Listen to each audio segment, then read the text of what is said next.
People get confused and agitated, and they just want to get out of the house. That's even worse when it's dark and cold. A disease also likely to prevent them from being able to communicate how they are feeling in cold temperatures. WTIC News Time, 3:04 from the WTIC 24-hour traffic network. Got a problem in Hartford. It's two-vehicle crash, 91 southbound between exits 33 and 34. Left lane is blocked with that. Also a crash down in Stratford, and this is 95 southbound between exits 34 and 32. Right and center lanes closed due to a three-vehicle crash there. Leftover road work, Waterbury, westbound 84 between 23 and 19. Left lane, they've been working in the left lane down there. And Route 2 eastbound in East Hartford from 5B to 9. Left lane closed. They should be wrapping that up at any time now. Here's meteorologist Jason Catarino with the forecast. For the rest of our Wednesday afternoon, sunny skies, but remaining quite cold with the high only 23. Partly cloudy, a frigid night ahead with the low down to 9 degrees.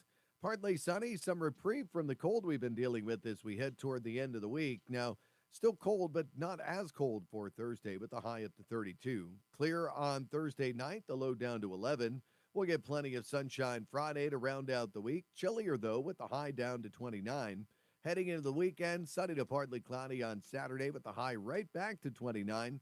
Then Sunday, we'll get a mix of clouds and sunshine. Breezy in the afternoon, not as cold, the high moving up to 37. For Monday, a mix of clouds and sun, much colder again, the high down to 29. Then cloudy much of the time on Tuesday, not as cold, the high moving up to 35 on Tuesday, though it'll feel much colder with a strong west-southwest wind. I'm meteorologist Jason Catarina in the WTIC Weather Center. 20 degrees, lots of sun right now in Hartford. On Wall Street, the markets have been up this afternoon. That continues to be the case. The Dow's ahead 162 points. The NASDAQ is up 271, and the S&P 500 is up 46 points. For these stories and more, go to WTIC.com. It's 3:06. I'm John Silva. WTIC 1080 News. Men, it's the new year, and for many of us, it's a time of deciding to make positive changes in our lives. This is Dale for Northeast Men's Health, and if you're suffering with erectile dysfunction and are tired of the frustration and embarrassment ED causes, you should call Northeast Men's Health today, because there probably isn't a better resolution you can make than to be done with ED. You see, ED doesn't just affect you. It can also affect your partner, even if they don't talk about it. But here's some great news. If you're like most guys, the treatments at Northeast Men's Health will give you back your sex life, because our protocols have success rates that work in well over 90% of cases. Seriously, you might even find you're performing like you haven't in years. So make an appointment and get ED out of your life. Your initial visit is just $99 and includes blood work, a medical consult, and if medically advised, a test dose. And if that test dose doesn't work in the office, your visit is free. Call 800-930-5956 or go to northeastmenshealth.com. We have 5 offices: Salem, New Hampshire, Dedham, Marlborough, Woburn, Farmington, Connecticut. Northeast Men's Health, a Promedic restorative health practice. Tom Shattuck here with a question. Was your goal to... 1 minute. So, are you already down 16 pounds? That's a serious question, because I dropped 16 pounds my first 3 weeks alone with Awaken 180 weight loss. That's how fast the weight can fall off when you choose the solution for weight loss. Each week, you look at the scale, and the number goes down and down. Every morning you wake up, you feel better and better. For me, I had huge spurts of energy. I still do. And my anxiety is totally gone. Experiencing those results, and given how easily Awaken 180 was, there was no way I wouldn't reach my goal, and I did. And so did my wife, Alice. She dropped 35 pounds. If you add it up between us, that's 115 pounds combined, thanks to Awaken 180 weight loss. Awaken 180 Weight Loss is the only weight loss program I know that puts their money where their mouth is. They're so confident in your success, they offer free support for life. A one-time investment in yourself for a lifetime of benefits. Online at awaken180weightloss.com. That's awaken180weightloss.com.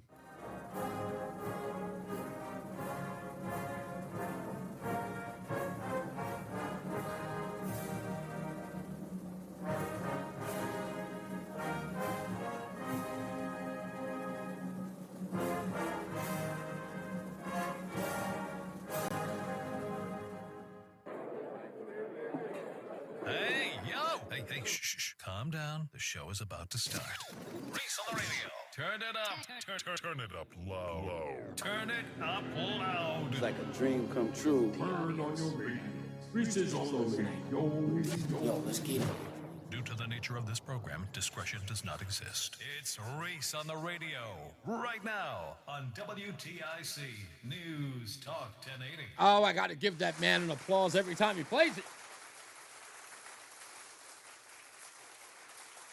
As I like to officially say, it's the world's most hated and most racist show in America.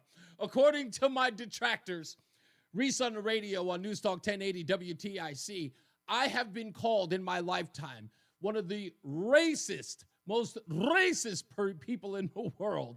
A black woman said that to me about me some 14 years ago. You're a racist. And I went, okay, whatever. And look, I've carried that moniker most of my career because I refuse to say the things that people want me to say or suggest that I'm supposed to say. And I don't believe that there is any profit in doing what I do the way that I do it. I don't believe that. I don't do it for profit. Has it been beneficial to me? Sometimes. Let me explain to you what I mean by that when I say beneficial. Beneficial because I've actually had some very interesting conversations with people. I've engaged with a diverse amount of individuals because of my point of view. They've engaged with me in ways I've never seen people engaged. I'll tell you a great story real quick. Malcolm Jamal Warner. You guys all remember him. Theo from The Cosby Show.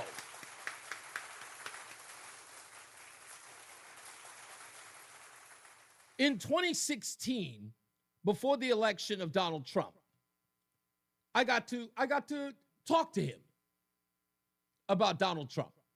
And it wasn't until I was doing some podcasts out on the West Coast, and Malcolm Jamal Warner was a good friend of the host of that show. And he was on the show and he was talking, and then everybody else was doing the usual thing that they do. You know, patting each other on the back, salivating over themselves and their liberal ideas. It was a, African-American show. But that's all they were doing. They were pretty much just echoing the same sentiment of everyone. Yeah, you're right about that. Yes, I agree. Oh my goodness, I was just thinking the same thing. And then the bull in the china shop shows up. That's me. And I start completely chopping down every one of their ideas. No, that's nonsense. Here's why. Woof. That sounds ridiculous. Why are you repeating that? Woof. And Malcolm Jamal Warner was like, wait. This guy thinks differently. I want to hear this.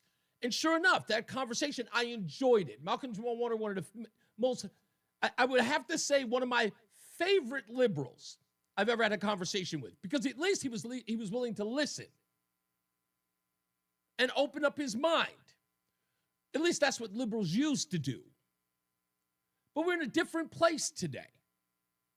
We're in a different place today. And the reason why we're in that different place today is because weaponization is all anything anyone has known for the last 20 years. And the weaponization is victimhood, not their own, others. Using other people's victimhood as a means to get what people want. I see it especially with the what's the term that I use? Oh, the civil rightsers, as I like to call them. I love that term. That's from Mississippi Burning. The civil rightsers, who want to talk about a noose in a locker room at a high school, but not talk about the education system in the inner city.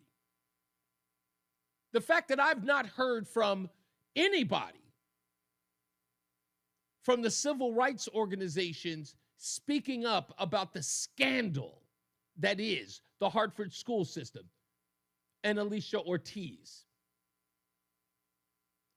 Because if you really want to get some weight in your, racial cudgel that you use every day, education's the place to go. But see, then you have to go after or push up against the people you've been in bed with for 40, 50, 60 years. And that's the teachers union. And if those folks tell you to shut up, if those people at the teachers union say, Negro, shut your mouth. Don't you go talking about those teachers. We educate your kids the way we want to, but you shut your mouth. You want another dollar? Shut up. And then everybody runs home. See, I don't call these people civil rights organizations anymore. I don't think that they're tough. I think they push around lazy, uninformed, and scared white folks. You want to be a real civil rights guy? I mean, step into the world of a Dr. Martin Luther King.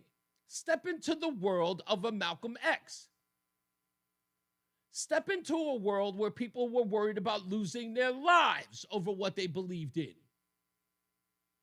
Not these you line my pockets, I won't protest outside your building types. Because to know that your children are not being educated, to know that that will only lead to them taking menial, what do you call them,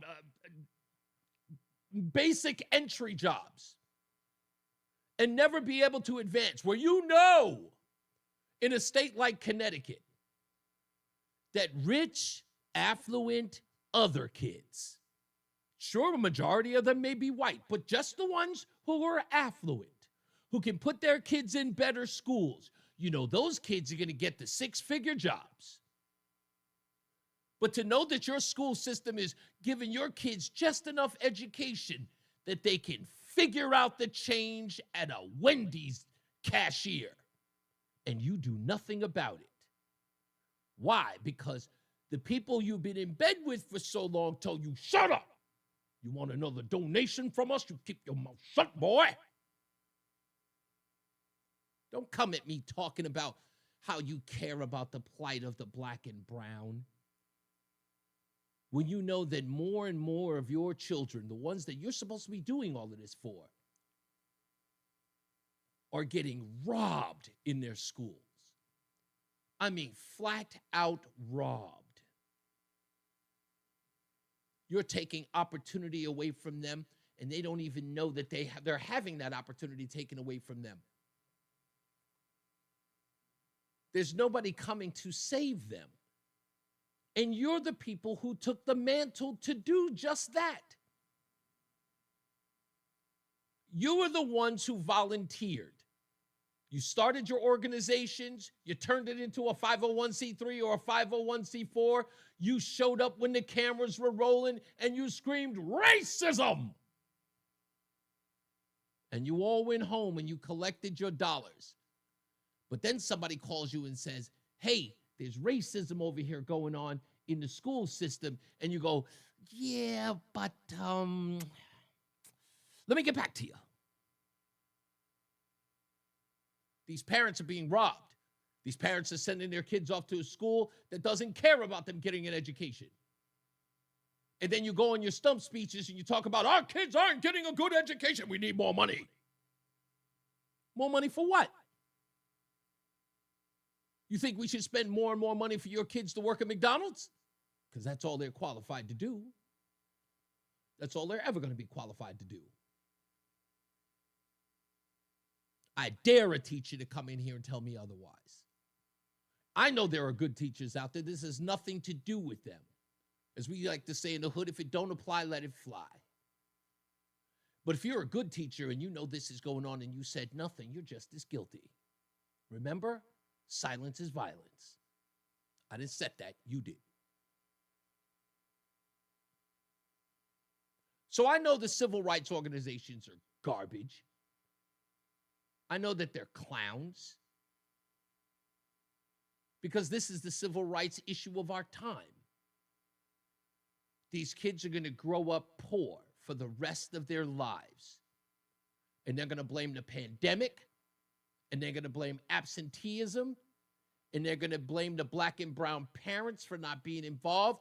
Everybody else is going to take an L except them. All of them are they're going to find a way to blame anyone and everyone. And it'll always be about the money that they don't have. But when they start promoting programs like minimum 50. Hell, I talked to a guy who's got minimum 70. Socially promoting these kids. So if they even believe that they got an opportunity at a higher education, they'll get into those college dorms or those college classrooms and find out that they are leaps and bounds behind kids who have better educations and better opportunities than they do. And those kids will drop out, end up in the system, either on welfare or in the prison, because they're trying to get by. And there's an organization and a political apparatus that's doing nothing about it. Oh, and let's not forget the news media, who can't get enough cameras to cover the NAACP and a noose inside of a locker room, but ain't got nothing to say about an uneducated 19-year-old girl who got frauded. Was completely frauded. I like that word. It's complete fraud. And you know that it's going on in every kid, in every school. You know that it's going on in every inner city. All of you know it. And I'm talking to you, NAACP, Black Lives Matter 860, Urban League, whoever you are. If you stand up for the black and brown and you're not talking about this, you're a joke.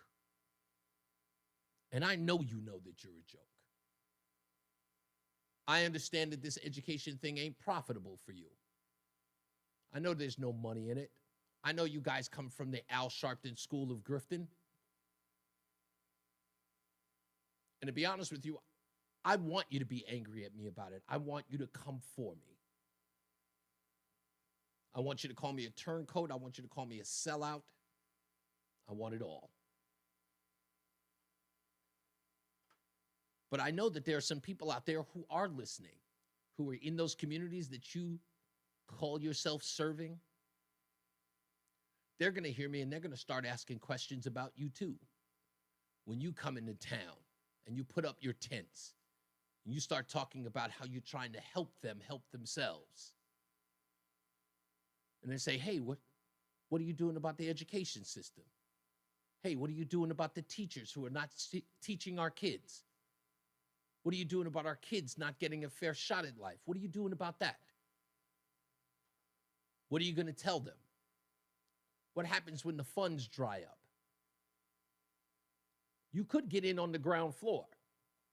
Turn yourselves into the civil rights organizations you've always wanted to be. Force the media to talk about the real racism happening in these communities. The racism of education. I'm talking to you about this as a dropout. I'm talking to you about this as somebody who had to teach themselves. I say, thank God I dropped out of high school. Do you think I'd still be a liberal if I'd stayed? Do you think I'd be a Democrat if I'd stayed? Do you think that I would be this DEI guy if I'd have stayed, if I'd have been a Kamala Harris supporter if I had stayed? I sincerely doubt it.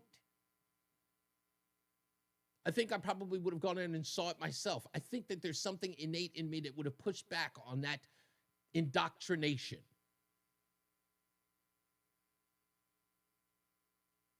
But this isn't even about whether or not I'm a liberal or whether or not I'm a conservative. Doesn't matter whether or not I follow Donald Trump or Joe Biden. I do believe that there's racism in this country. I do. I'm not a person who's colorblind to that. I'm not into this ideology that everything is all right and we can all lift ourselves up by our bootstraps. I don't believe that everybody can go through my journey and come out the way that I did on the other side. I don't believe any of that. But I truly do believe that the racism in this country persists because some people who should be fighting it don't want to, or don't have the, gumption, toughness, readiness, ability, know-how. Or maybe the truth is they're lying to themselves and us. Maybe the racism that they want to cover is police shootings and nooses and being sent home about hair color. Maybe it's the simple stuff. Maybe this education thing is the hard one. Maybe that's the tough one. In my humble opinion, I think they're just in the, that's just me. I think they're in the pocket of these folks. I think they get enough donations from them to tell them to shut up. It's just hush money. Shh, keep your mouth shut. It's all right. We'll take care of you guys on the back end. Maybe you're just as bad as the bigoted and racist school system or the system itself. Maybe you just want to help them get by so that they help you get over. But we're going to change that today. We're going to change that today. I think we have an opportunity to change that today. You'll never guess who's going to be on the show today, Roland. You'll never guess. Roland, do you know who's going to be on the show today? It's going to blow your mind. None other than Dr. Boise Kimber is going to be on the show today. Oh, get ready, baby. Dr. Boise Kimber. You know him from the First Calvary Baptist Church in New Haven. He's on the show today. He'll be here a little after 4:05 to talk about this. And I'm going to see if I can help that man or if that man can help me make a couple of waves. And see if we can get these people to start paying attention to these children who are truly being treated in the most god-awful way in our education system. See if we can get to the bottom of these records of social promotion, not just for Alicia Ortiz, but maybe for a hell of a lot of kids who were socially promoted, who had diplomas that said that they could read, write, who really can't get by, who have been set up for failure, who have been set up for disappointment. And maybe we can hold those people accountable. You guys want to kill DEI? Well, we see if we can start it today. It's not over because Donald Trump just stroked a pen. That's not how it ends. It takes all of us, because other people like William Tong, like Ned Lamont, like my good friend Chris Murphy and Dick Blumenthal, they're going to do everything they can to keep it alive. That's part of the resistance. And everybody's going to have to do their part locally to kill it. So if you're down, I'm down. We're going to take a break, and we'll be back. More news, more views, and audio sound bites to boot. I think you'll enjoy them. All right? It's Reese on the radio. We're about that time? Yeah, we're ready to go. We'll take a break. We'll be back. We'll have your phone calls also as well at 860-522-WTIC, 860-522-9842. It's Reese on the radio on NewsTalk 1080 WTIC. This is the story of the one who, as a maintenance specialist for a historic high-rise, knows that vintage charm. Yeah, you gotta turn yourself up, man. It's the same. Monday you was perfect, then yesterday you was lower than that, then now today you lower than that. That is so weird. Hold on. Products and the scale to deliver when and where you need them. The right tools and supplies are never All right, far I've got away. it all the way up so now. the one can keep that vintage building running like new. Call, click Grainger.com, or just stop by. Grainger, for the ones who get it done. The pro football playoff season is here, and there's one place to be. The BetQL Network, presented by BetMGM. Your home for wagertainment, giving you the sharpest insights and bringing an expert guest analysis. From point spreads to props, live betting to futures, BetQL has you covered every step of the way with wall-to-wall coverage on the road to the championship in New Orleans. Listen live on the BetQL Network, presented by BetMGM on the free Odyssey app and twitch.tv/BetQL. Thanks, Kevin. Or YouTube at Odyssey Sports. There's a lot happening in Washington and in your local neighborhood. Follow WTIC News Talk 1080 on the Odyssey app to keep up with the latest. WTIC News Talk 1080 is your voice for common sense values and real conservative insight. Every weekday from 9 until 6, we're talking about the latest state and national headlines that matter most to you. From Fox News, Brian Kilmeade, mornings 9 till 11, Tom Shattuck, 11 till 2, and Reese on the radio, 3 till 6. Join us for the news and discussions. And don't keep us all to yourself. Tell a friend. WTIC News Talk 1080, your source for conservative talk, because Connecticut isn't as blue as it used to be. Wesley is a truck driver. I drive a truck, and I love what I do. A truck driver with IRS troubles. They told me I owed them $43,000. It got really bad. Quite a few letters in the mail. They were talking about wage garnishment coming after my house, my car. Yeah, they don't play around. I seriously thought that I was going to lose everything. One sleepless night, Wesley finally made a call to Optima Tax Relief at 2 a.m. Kind of figured I'd get a machine, but I didn't. I actually got to talk to an actual person in the middle of the night. He found just what he was looking for. Oh, they were great people. You need a team of people that know what they're doing. Optima Tax, they know what they're doing. Optima Tax Relief came through with flying colors. I saved an incredible amount of money. Happy don't even come close. I was absolutely overjoyed. Take Wesley's advice. If you're in any kind of trouble with the IRS, call Optima Tax Relief. Don't trust anybody else. Call Optima for a free consultation. Call 800-354-2840. 800-354-2840. 800-354-2840. Optima Tax Relief. Some restrictions apply. For complete details, please visit OptimaTaxRelief.com. And now, a WTIC News Update. 3:30, good afternoon. I'm John Silva, WTIC 1080 News. An arrest has been made in a boating accident on the Connecticut River in Old Saybrook last year that left 3 people dead. State Environmental Conservation Police are charging 26-year-old Clayton Hackling of Lyme. They say on September 2nd of last year, Hackling was operating a vessel that crashed near the outer breakwall at the mouth of the Connecticut River. In addition to the 3 people killed, 6 were rescued from the water. Hackling turned himself in Tuesday to state police. He's charged with manslaughter with a vessel, reckless operation of a vessel under the influence, and other offenses. He's due in court January 28th after his release on a $350,000 bond. Police say a female student was fatally shot at a Nashville high school cafeteria. The Nashville police say the 17-year-old shooter wounded another student Wednesday at the Antioch High School before turning the gun on himself. They say there were 2 school resource officers in the building at the time of the shooting. Waterbury police looking for a suspect in a fatal stabbing this month. Wanted is 25-year-old Garrett Piper. He's accused of stabbing Marquez Ebron outside a city night spot back on January 11th. One person was injured in a crash this morning in Southington. Police say a vehicle crossed the double yellow line on Flanders Road, hit a mailbox, and snapped a utility pole. The driver was treated for non-life-threatening injuries. Major winter storm that hit Texas and the northern Gulf Coast, now spreading heavy snow and sleet across parts of the Florida Panhandle and the eastern Carolinas. Warning areas included big cities like Jacksonville, where snow, sleet, and ice could accumulate.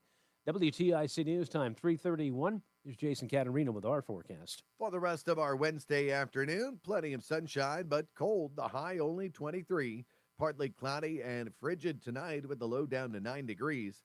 Now, not as cold as we make our way into Thursday. We'll get some reprieve from the cold we've had. Partly sunny, the high jumping up to 32. Clear and cold Thursday night, the low down to 11. Then plenty of sunshine to round out the week Friday, the high of 29. I'm meteorologist Jason Caterina in the WTIC Weather Center. 20 degrees right now in Hartford. I'm John Silva, WTIC 1080 News. We all hear the radio ads about the IRS. They tell you to be afraid, to be scared, and they try to frighten you into calling. I'm not here to do that. Tax Relief Advocates is different. TRA is here to tell you that if you owe money to the IRS, whether it's $5,000, $50,000, or $500,000, we have a solution. It doesn't matter if you're sitting in your car, at work, or with your kids. No matter where you are, call now. 800-575-6481. Don't lose hope. TRA can eliminate or reduce what you owe to the IRS. Generous programs are now available that can give you a fresh start. Our passion is taxes and helping individuals fix their IRS problems. We have over 1,000 5-star reviews on Google and an A+ with the Better Business Bureau. You don't need to be afraid of the IRS any longer. End your tax nightmare today by visiting us online at TRA.com or call 800-575-6481. That's 800-575-6481. Tax Relief Advocates. Real solutions for real people. Hi, I'm Joe with SimpleSaleUSA.com, and I buy houses cash. If you own a house and want to sell it fast at a fair price, call me at 203-896-4000.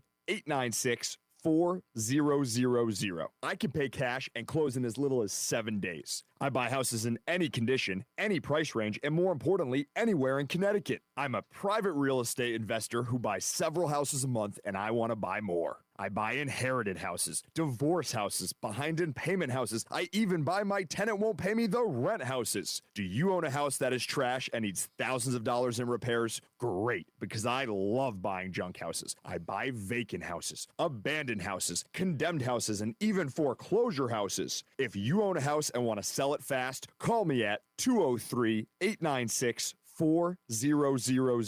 That's 203-896-4000. 203-896-4000. Not all products are available in all 50 states. Compounded products are not FDA approved nor verified for safety, efficacy, or quality. Wegovy and Ozempic are not compounded. Prescription required. Restrictions apply. See website for full details. Why try Hims for weight loss? If you're interested in personalized prescription options, including Ozempic, Wegovy, oral medications, and compounded GLP-1 injections, and the support to see real results, you might like it. Why try Hims to regrow hair? If a range of treatment options made with clinically proven ingredients like minoxidil and finasteride for thicker, fuller hair in 3 to 6 months sound good, you might like it. Why try Hims for ED? If you've been looking for access to doctor-trusted treatments like Viagra, Cialis, and their more affordable generic counterparts, you and your partner might like it. The Hims process is simple, 100% online, and treatments are shipped free to your door in discreet packaging if prescribed. What's not to like? To save big on weight loss, hair loss, and ED solutions, get started today at Hims.com. That's Hims.com.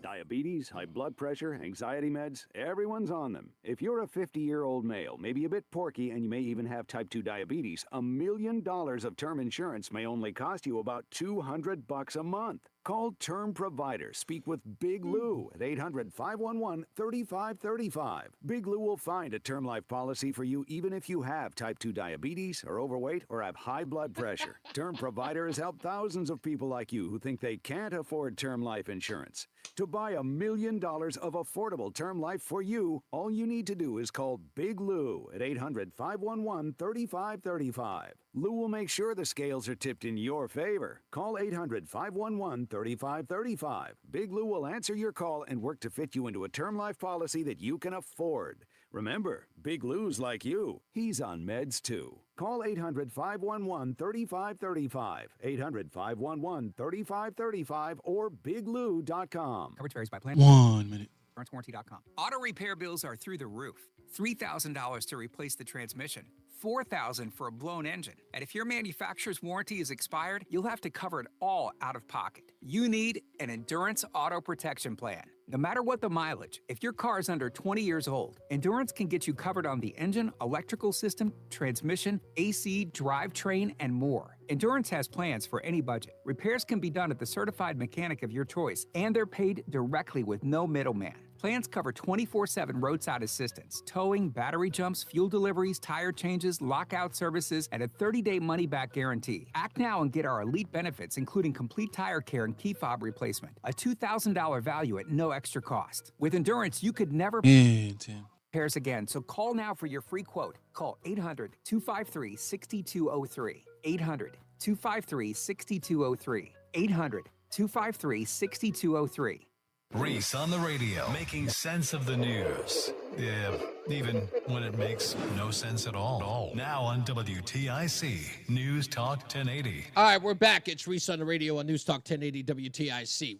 Is that sounding any better to you, Roland?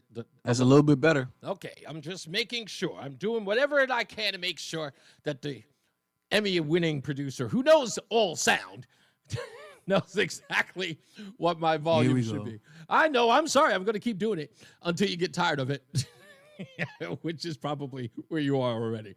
I want to listen.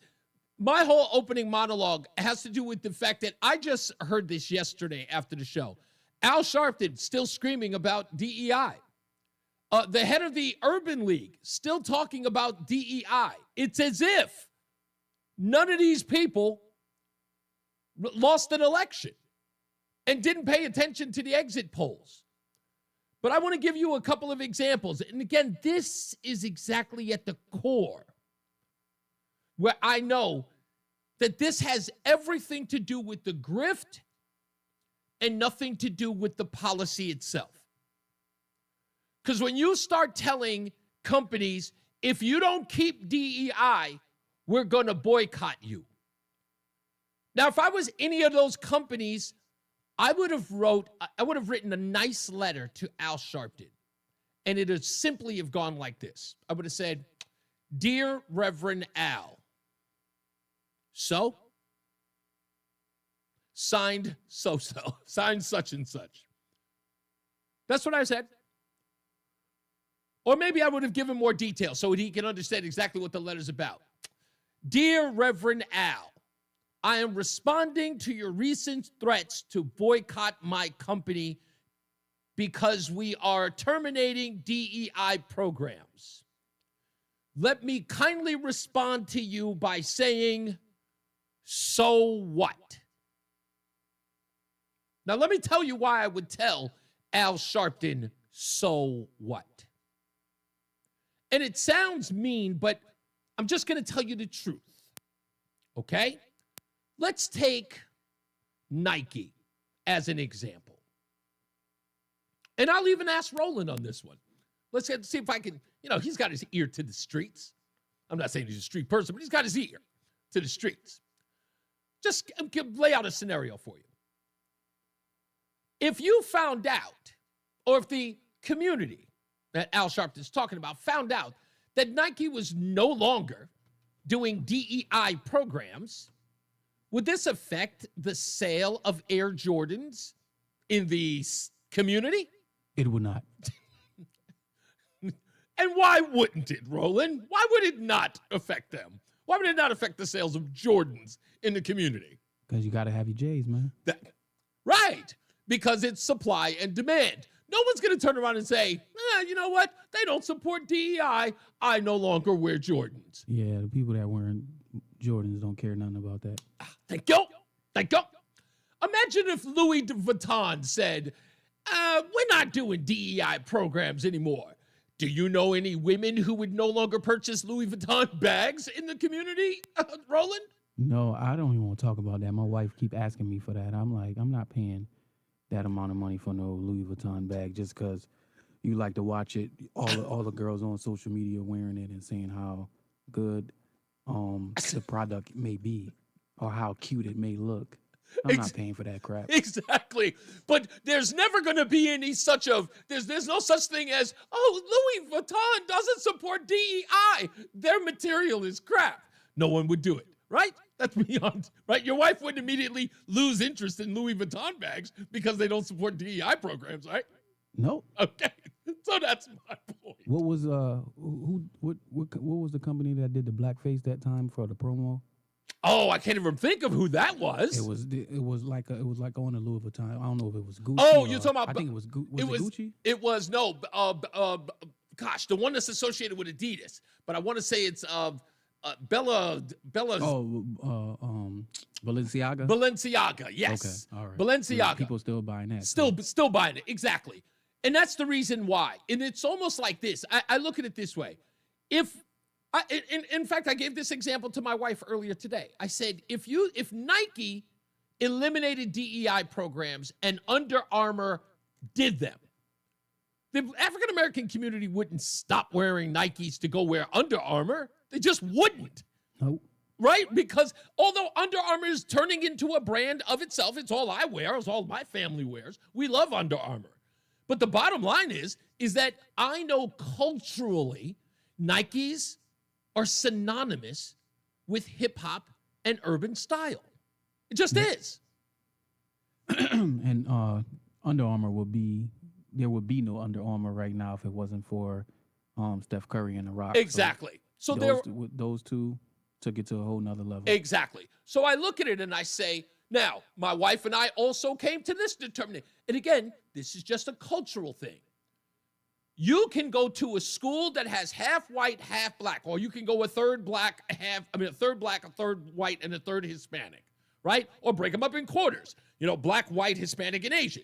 You can break those down. Guess what is the one group of people who will not be overwhelmed with sneaker style, and if it had anything to do with cultural reasons or DEI reasons, you can damn well bet that the white kids culturally wouldn't have a problem with boycotting Nike or boycotting Louis Vuitton. They would sooner wear a Skips brand because it's not culturally important to them the way that Nike is in the inner city. Just isn't.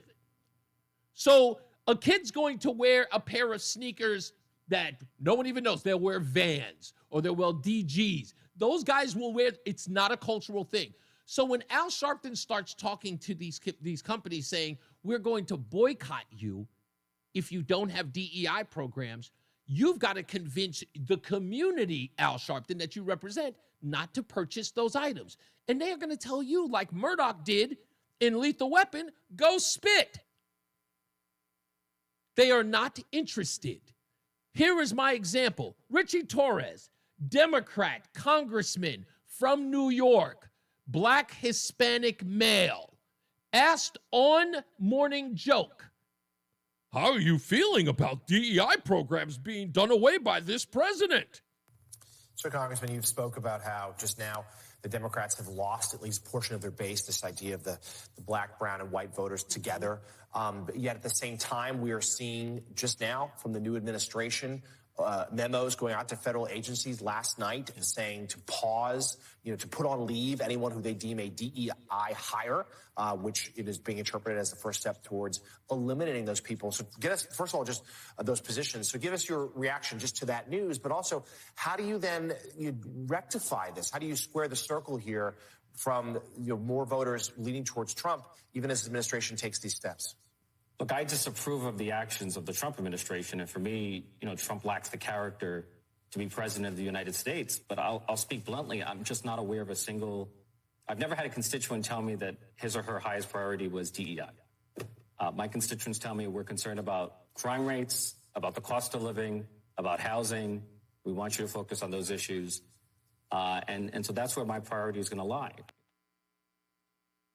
Don't give a damn. This is a non-issue.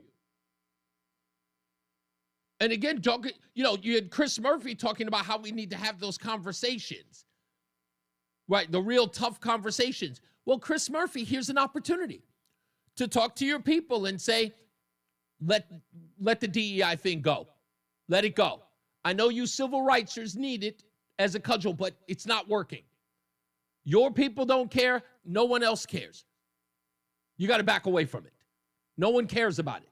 Let it go. We'll find something else. Well, I'm giving you something else.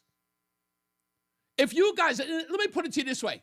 If Democrats are so eager to turn their backs on one of their own because they don't subscribe to gender ideology or they're concerned about immigration anyway, if they can turn on people at the drop of a hat if they don't have the right idea, why not go in education? Why not go with education? What are you afraid of in pushing back on the education system? Why isn't that why isn't that the place where you go to create some friction? And I really do believe this in my heart of hearts. I believe that money is going directly to them. I don't know. Maybe we should check these books. Let's see how much the teachers' unions are lining the pockets of these civil rights organizations. Let's find out how much in the bed these organizations are. Because I couldn't imagine how these people could sit around and allow that report by Chris Powell, Mark Fitch, the CT Insider, even the Washington Post had the article about Alicia. It's not like the story isn't there. It's right here. There ain't a lot of news going on in Connecticut. That's a huge story. And I might add a huge scandal. Oh, and on top of that, Connecticut's own Linda McMahon has been nominated to be the education secretary. Really? Really? It writes itself. So I find all of this bizarre. But I know why I know why they don't want to talk about it. Because when you can get money, when you can get that ink off of something stupid, I mean, that news story, folks, at Ram High School, that was a really stupid story. Especially in the way in which it went away. We still don't know anything about the kid who hung the noose. They arrested him. No one will come forward and tell anybody if the kid was white, probably because he was not. I don't understand how the NAACP doesn't take advantage of that. I mean, that's a gimme. The NAACP holds a rally outside the school, says that there's racism in the school and in the community. You arrest the person at the behest of the NAACP, and then they keep the identity, even the racial identity of the individual, quiet. No one gives any information on the individual. And the NAACP has an opportunity that if the kid is white, you can literally, it pays your bills. You can live off the momentum of that story for a year. But yet, nothing. Scott at the NAACP, nowhere. Requests to find out what's going on with that case, nothing. Won't touch it. Won't return phone calls. What gives? What gives? What happened to the story at the supermarket about the girl sent home because of her hair? You dragged out her former football player father. What gives? Story just went away. 2 girls, Cromwell High School, spat on. What gives? Nothing. Done. Out of here. This story, this has not only got legs, it's got 100 of them, if not thousands of them. Not a blip. That changes today. We'll take a break. We'll be back. Your phone calls when we return. It's Reese on the radio on NewsTalk 1080 WTIC. Diabetes, high blood pressure, anxiety meds, everyone's on them. If you're a 50-year-old male, maybe a bit porky, and you may even have type 2 diabetes, $1 million of term insurance may only cost you about $200 a month. Call Term Provider. Speak with Big Lou at 800-239-1749. Big Lou will find a term life policy for you even if you have type 2 diabetes, are overweight, or have high blood pressure. Term Provider has helped thousands of people like you who think they can't afford term life insurance.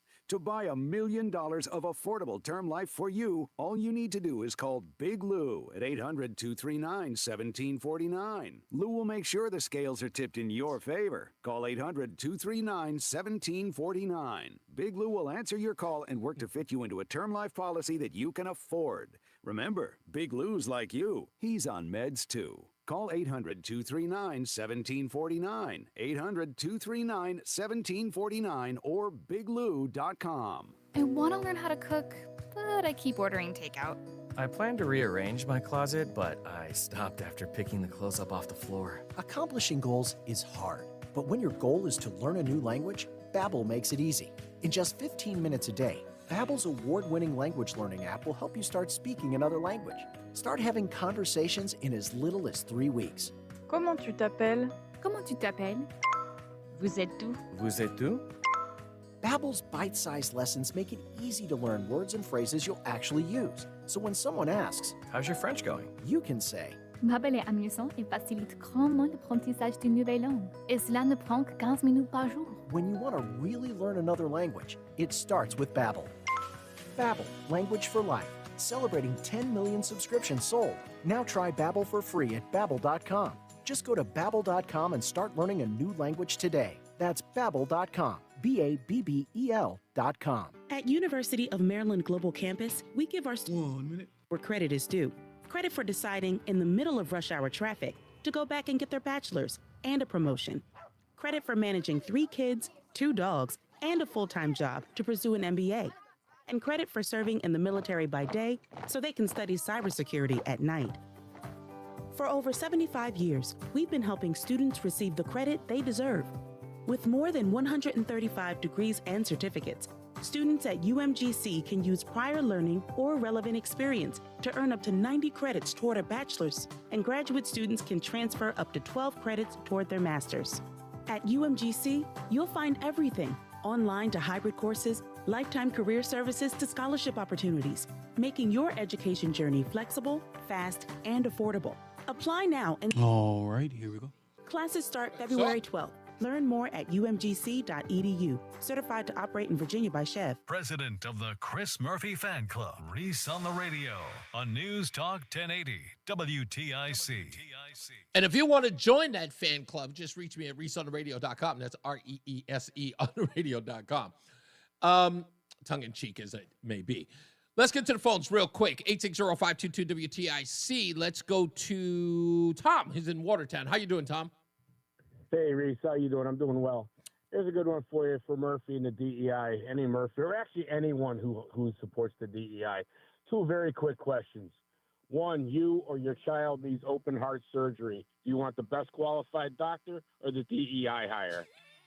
You're flying across the country. You need to fly from New York to here. Do you want the DEI hire or do you want the best qualified pilot? Yeah, we should have it like a menu at McDonald's. Like when you get to the airport, you should have the plane say DEI Airlines or American.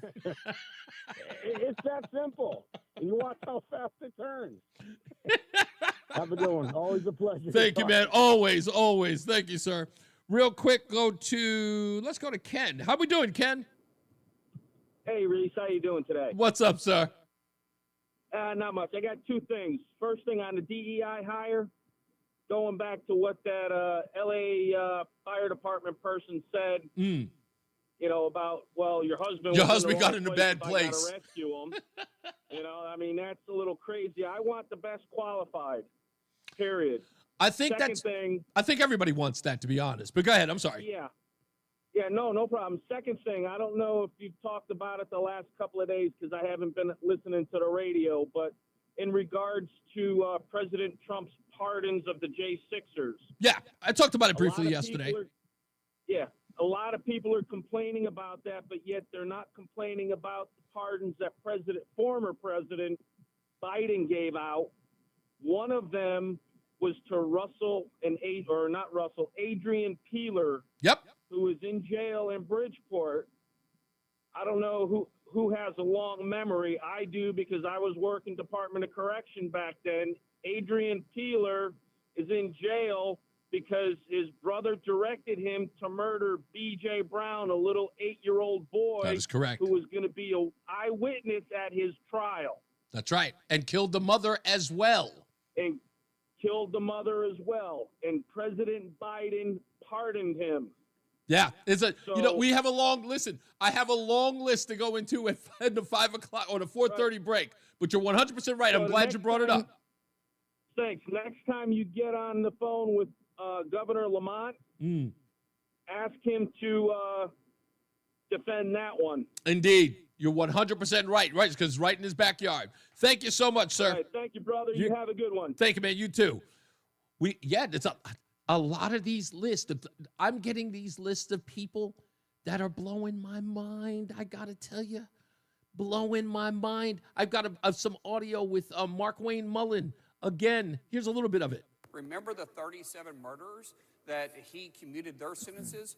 Remember two of them, one that he pardoned, killed 2 FBI agents. Another one literally beat an officer to death with a hammer. And another one literally tied up a woman who had accused him of rape, tied her up in duct tape, put a center block around her, and threw her over a bridge live.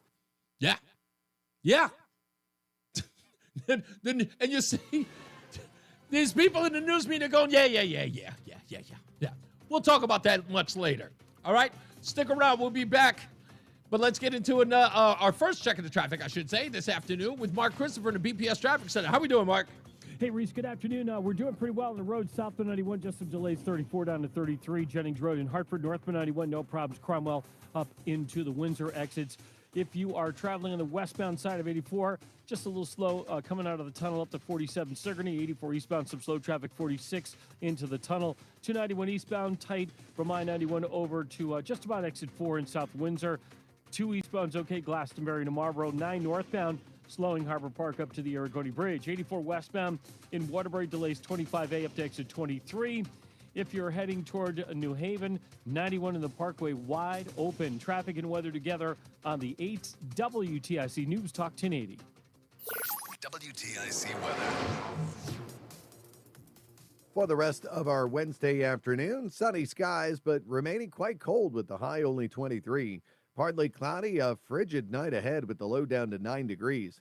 Partly sunny, some reprieve from the cold we've been dealing with as we head toward the end of the week. Now, still cold, but not as cold for Thursday with the high up to 32. Clear on Thursday night, the low down to 11.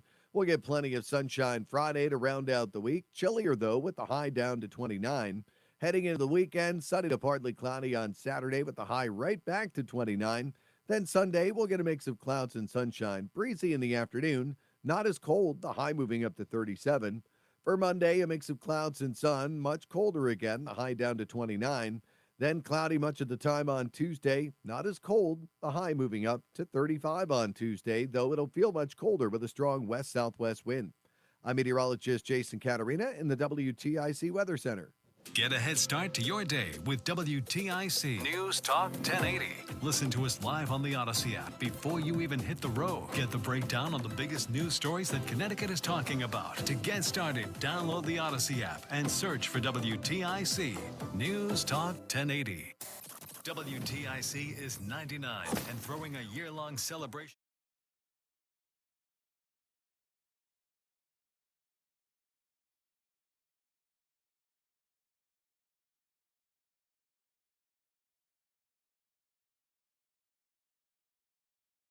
Second time in as many years, there's been a deadly school shooting in Nashville.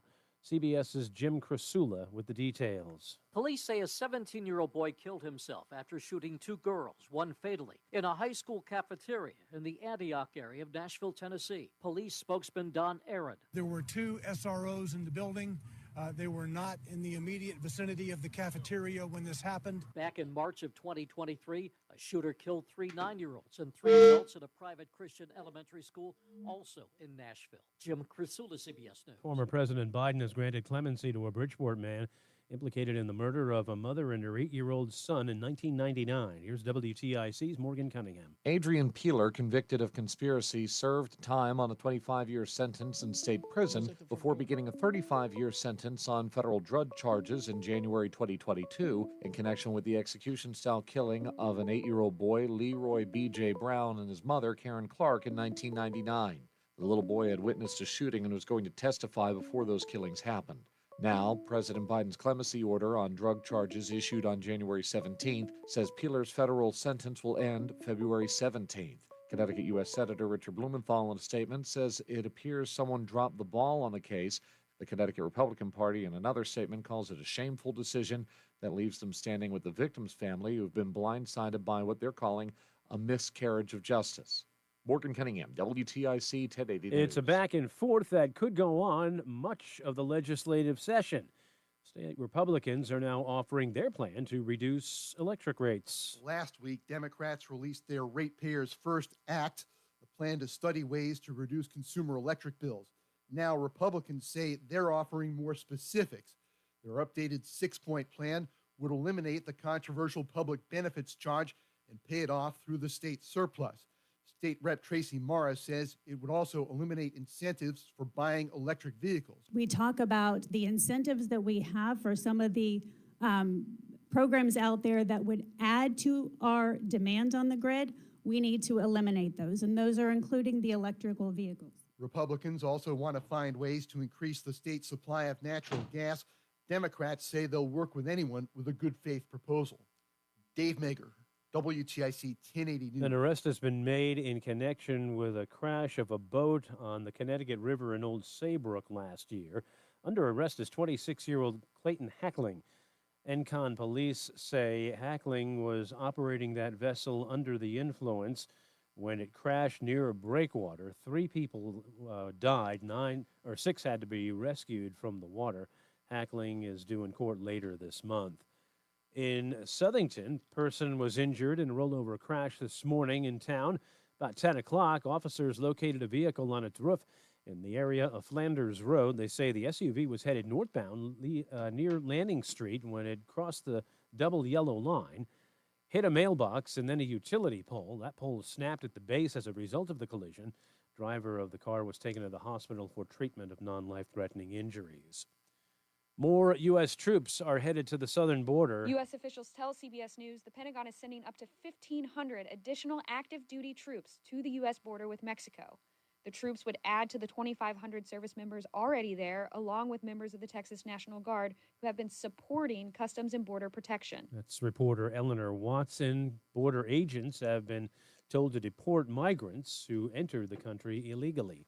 Unprecedented winter weather is making a mess down south. Georgians are dealing with icy roads, especially south and east of Atlanta. State officials are asking people to stay off those roads. Several area roads are also filled with abandoned vehicles. Also impacted operations at the Atlanta airport. What month? Hundreds of Commentary? flights have been Yes, and I'm canceled in or delayed SA. over the past 2 days. Normally we say get to the airport about 2.5 hours prior to departure. Today we're going to say 3 hours prior to departure. Airport spokesman Andy Gobiel says one security checkpoint's also seen extended closures. Austin Eller for CBS News, Atlanta. New Orleans and parts of northern Florida got 10 inches of snow. The storm is blamed for 9 deaths. Closing bell report sponsored by Bouvier Insurance. Dow up 130 points. NASDAQ up 252. S&P ahead 37. For these stories and more, go to WTIC.com.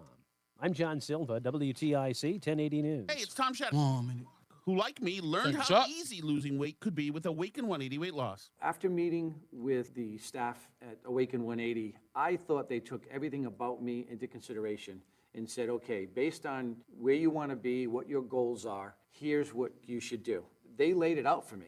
Now, I've had a couple people that I've recommended that have joined Awaken 180. Their program is a little bit different than mine, but we're all seeing results. So I like the fact that they took the time to kind of tailor something to my needs.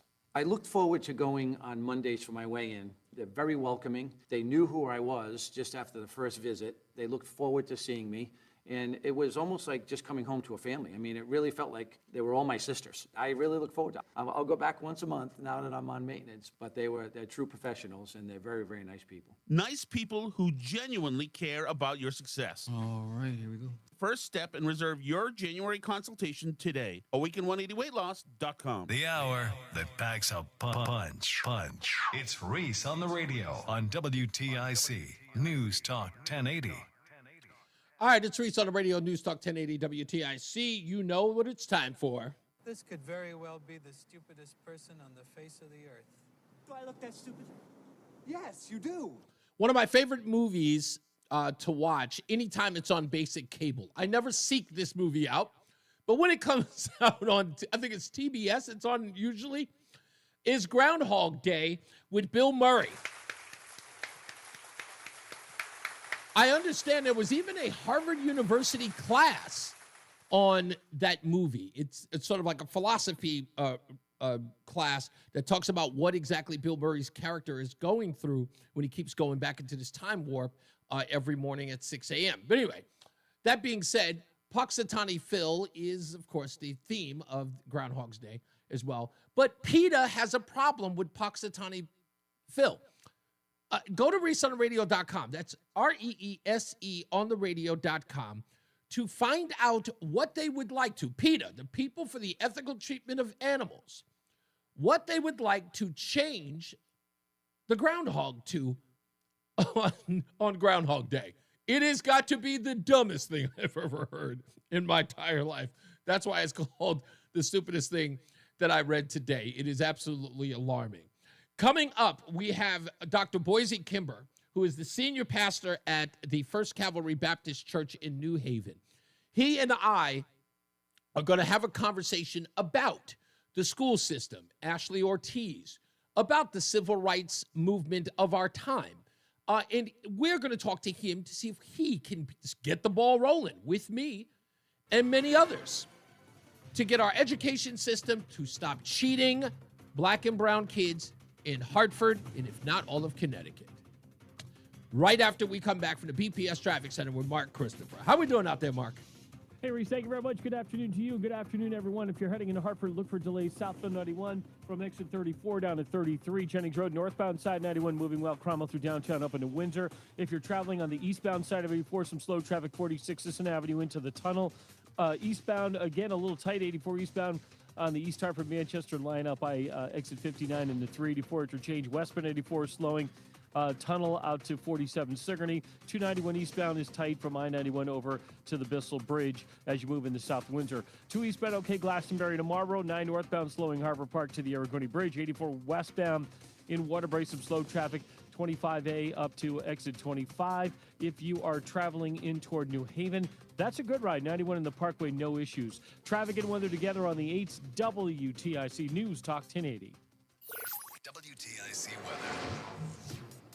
Partly cloudy and quite cold tonight with the low down to 8. Then partly sunny, not as cold as it's been. So some respite as we make our way through the end of the week here for Thursday. The high up to 34. Clear and quite cold Thursday night. The low back down to 9. Plenty of sunshine Friday. The high of 31. And Saturday, sunny to partly cloudy. The high back to 31. It's 19 in Waterbury and Danbury right now. New Haven at 21.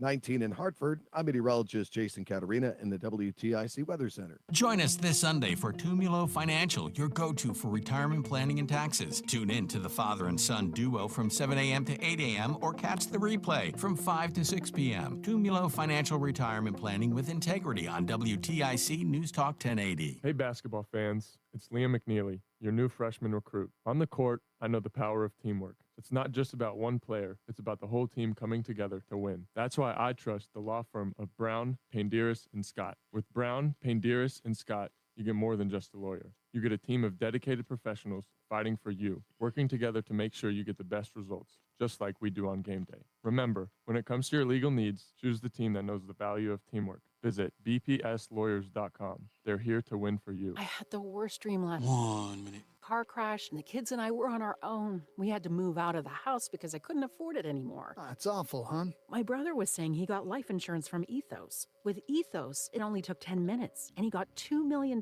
in coverage for around $2 a day. It's all online. No medical exam. He just answered a few health questions right from his house. Ethos, here we come. Visit getethos.com. That's getethos.com. Sample rate is a 10-year term life policy for 35-year-old healthy, non-smoking male. Billed monthly.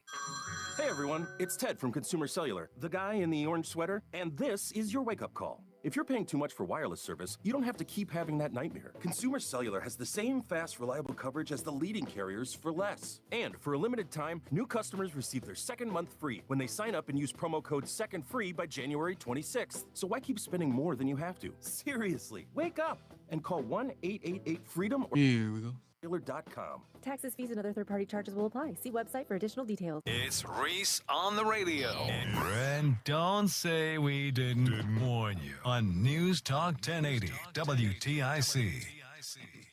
We're back. News Talk 1080 WTIC. Of course, I am Reese on the radio. And on the phone with us after, well, we didn't really have to prod him. We just had a phone call with him, and sure enough, he was willing to come on. So we're very, very happy to have him. None other than Dr. Boise Kimber, who is the senior pastor. I want to make sure that I get his role correct. He is the senior pastor at the First Cavalry Baptist Church of New Haven. How are we doing, Doctor? Reese, I'm doing fine. Thank you for the invitation to share with the public in reference to our Connecticut school system. And this is very interesting to you because having never spoken before, and I know very little about you before, I did some research on you, but you and I in our conversation found out that you are in this space in particular. Please explain to everyone. Yes, I received a charter school from the state of Connecticut last year in 23 for an all-boys school because I was concerned in the New Haven public school system that boys and girls, but I wanted an all-boys school to help boys, little boys in our community, that one, they were not up to the standard of reading, nor math, nor writing.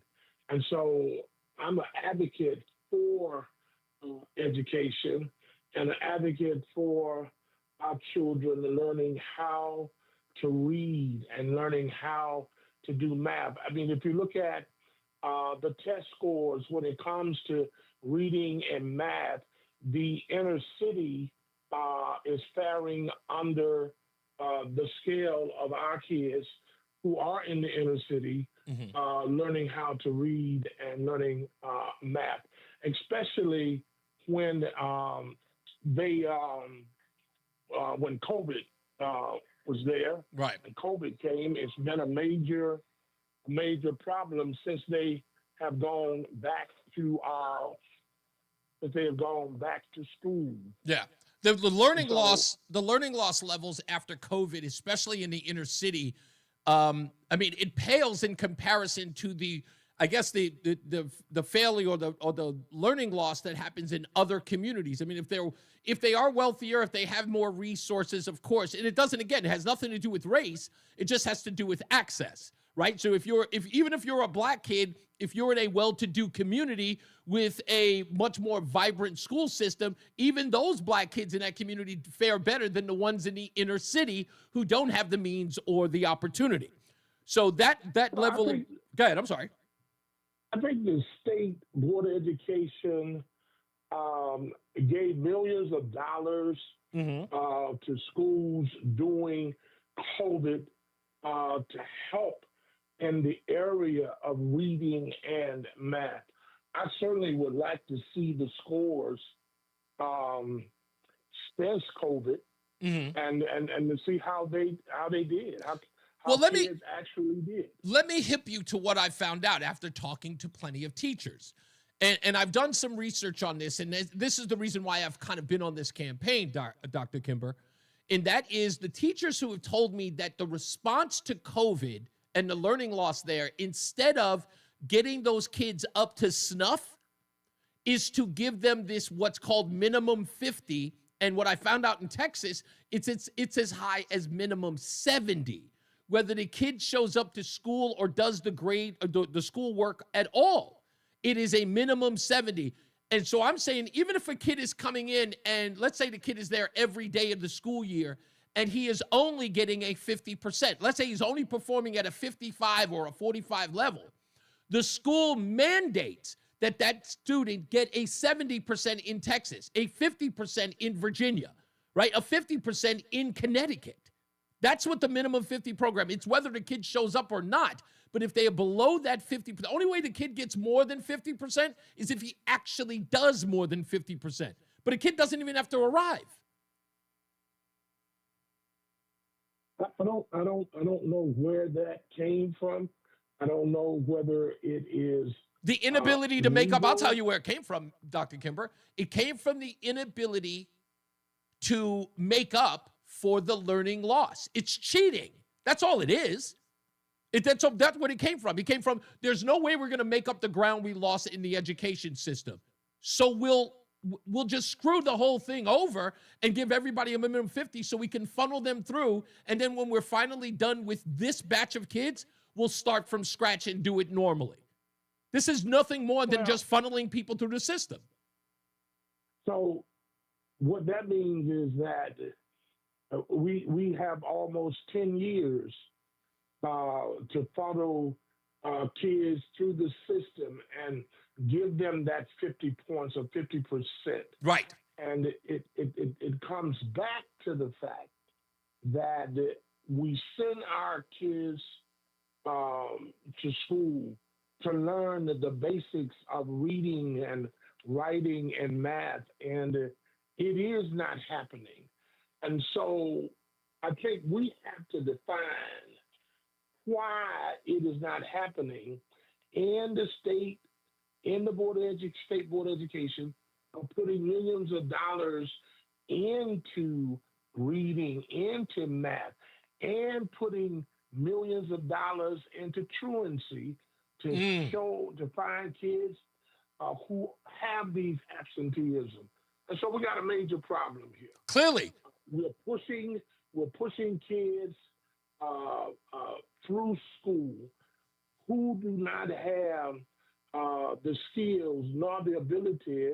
Maybe they have the ability to learn how to read, learn how to do math, if they have individuals who are willing to help them. Correct. So we got a major problem here in Connecticut, in the public school system, when it comes to black and brown kids. Dr. Kimber, let me start off by saying this. And by the way, for those of you who are just joining us, we're on the phone with Dr. Boise Kimber, who is the senior pastor at the First Cavalry Baptist Church in New Haven. You may have heard a lot about him in talking about civil rights issues in and around the state. Now, look, Dr. Kimber, I'm the biggest critic of the civil rights movement, not just here in Connecticut, but across the country, if not the globe. And the only reason why is I say this, listen, as a black man, I do not want civil rights organizations running around collecting dollars for themselves while they keep the people they claim to be doing this work for, leaving them in the dust. And this right here, and this is the biggest problem that I have with this, and it's why I've asked you to join me on this campaign and even to talk about it, is because think about what this does to kids in Connecticut. We already have a wealth gap in the country, and especially in the state of Connecticut. And that wealth gap that people are talking about is with black and brown kids versus white kids in the state. We know that it's there, but there are reasons for this. But if we find out that the state of Connecticut is funneling kids through the school system to where they're never going to have one higher education or have an education that will give them, let's just say, meaningful wealth or a meaningful job that they can get out of poverty, as it were, or get off the dole, if you will.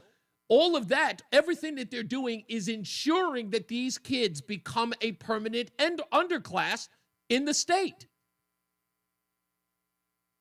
That's the problem here. It is something that you don't believe in, and that's the civil rights movement. This is a civil rights issue. Indeed. And that's my point. And we need more leaders, more parents to stand up in these poor cities like Hartford and New Haven and Bridgeport and Waterbury, where there are the majority of black and brown kids who are failing in our educational system. What we are doing is, it is like manufacturing individuals who will never learn to read unless and do math unless they get the right help. That's right. And if they can't afford it, outside of school, I'll give you a perfect example. I sent you the article that's about Alicia Ortiz. And what was interesting about her story was the first thing they did for her was provide her the means for her to get the education they failed to give her while she was at school. That happened after the fact. So she's 19. They graduate her with honors, even though she can't read or write. She goes to UConn. She's embarrassed when she gets to higher education. UConn, of all places. She gets there. She's embarrassed and told she can't go to the school because you can't even read or write. And then she's forced, they tell her that we're going to give you the education that you didn't get before. And that's what her recourse was. We'll get you the education we didn't give you. We'll pay for it.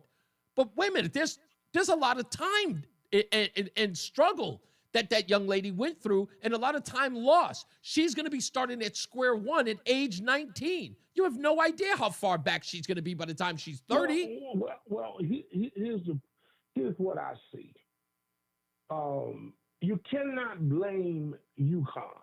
Oh no, I don't. I don't do that. All right. Number two is that the system, she got tied up in a system of being a nice young lady, no problem, came to school, did what she was asked to do. Right. So I just can't blame totally the system.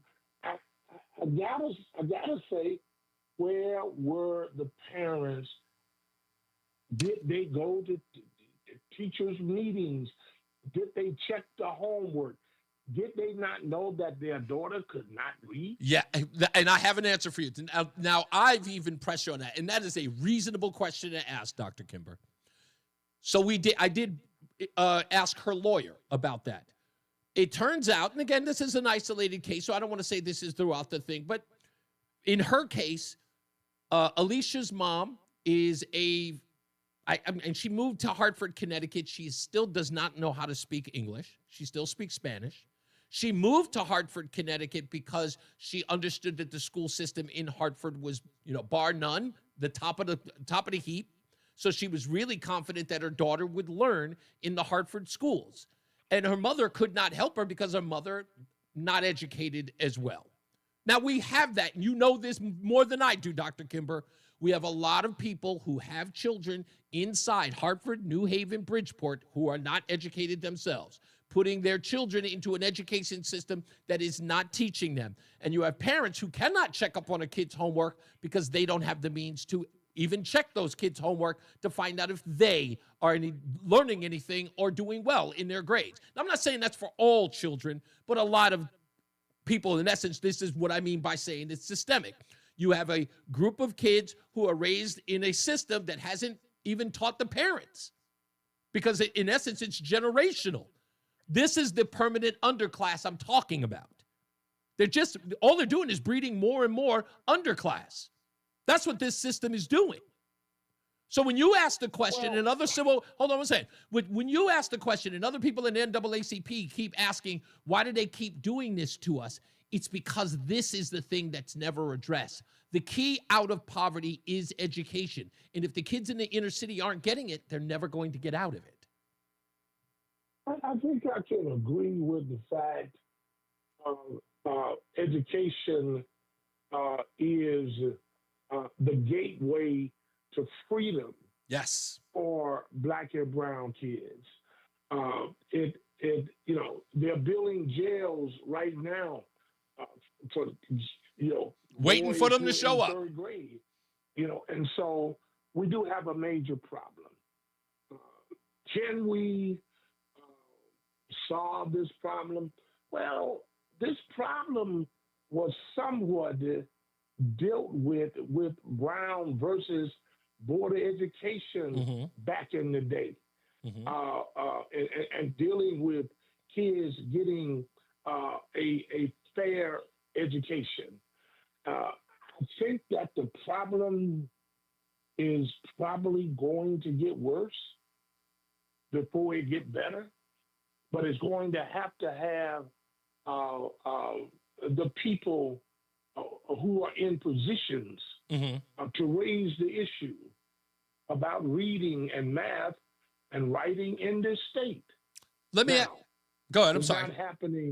It's not happening in Greenwich, where a pupil get more money for students than it does in Bridgeport, New Haven, and Hartford.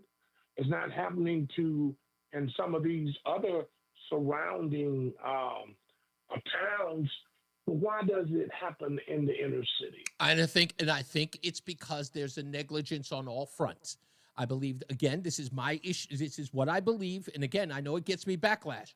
But like I said, these are people who don't have their eye on the ball. The NAACP can get this information, but they're too much in cahoots with the teachers union because they get funding and they get their pockets lined from it. But this is what I'm asking you to do, Dr. Kimber, if you would.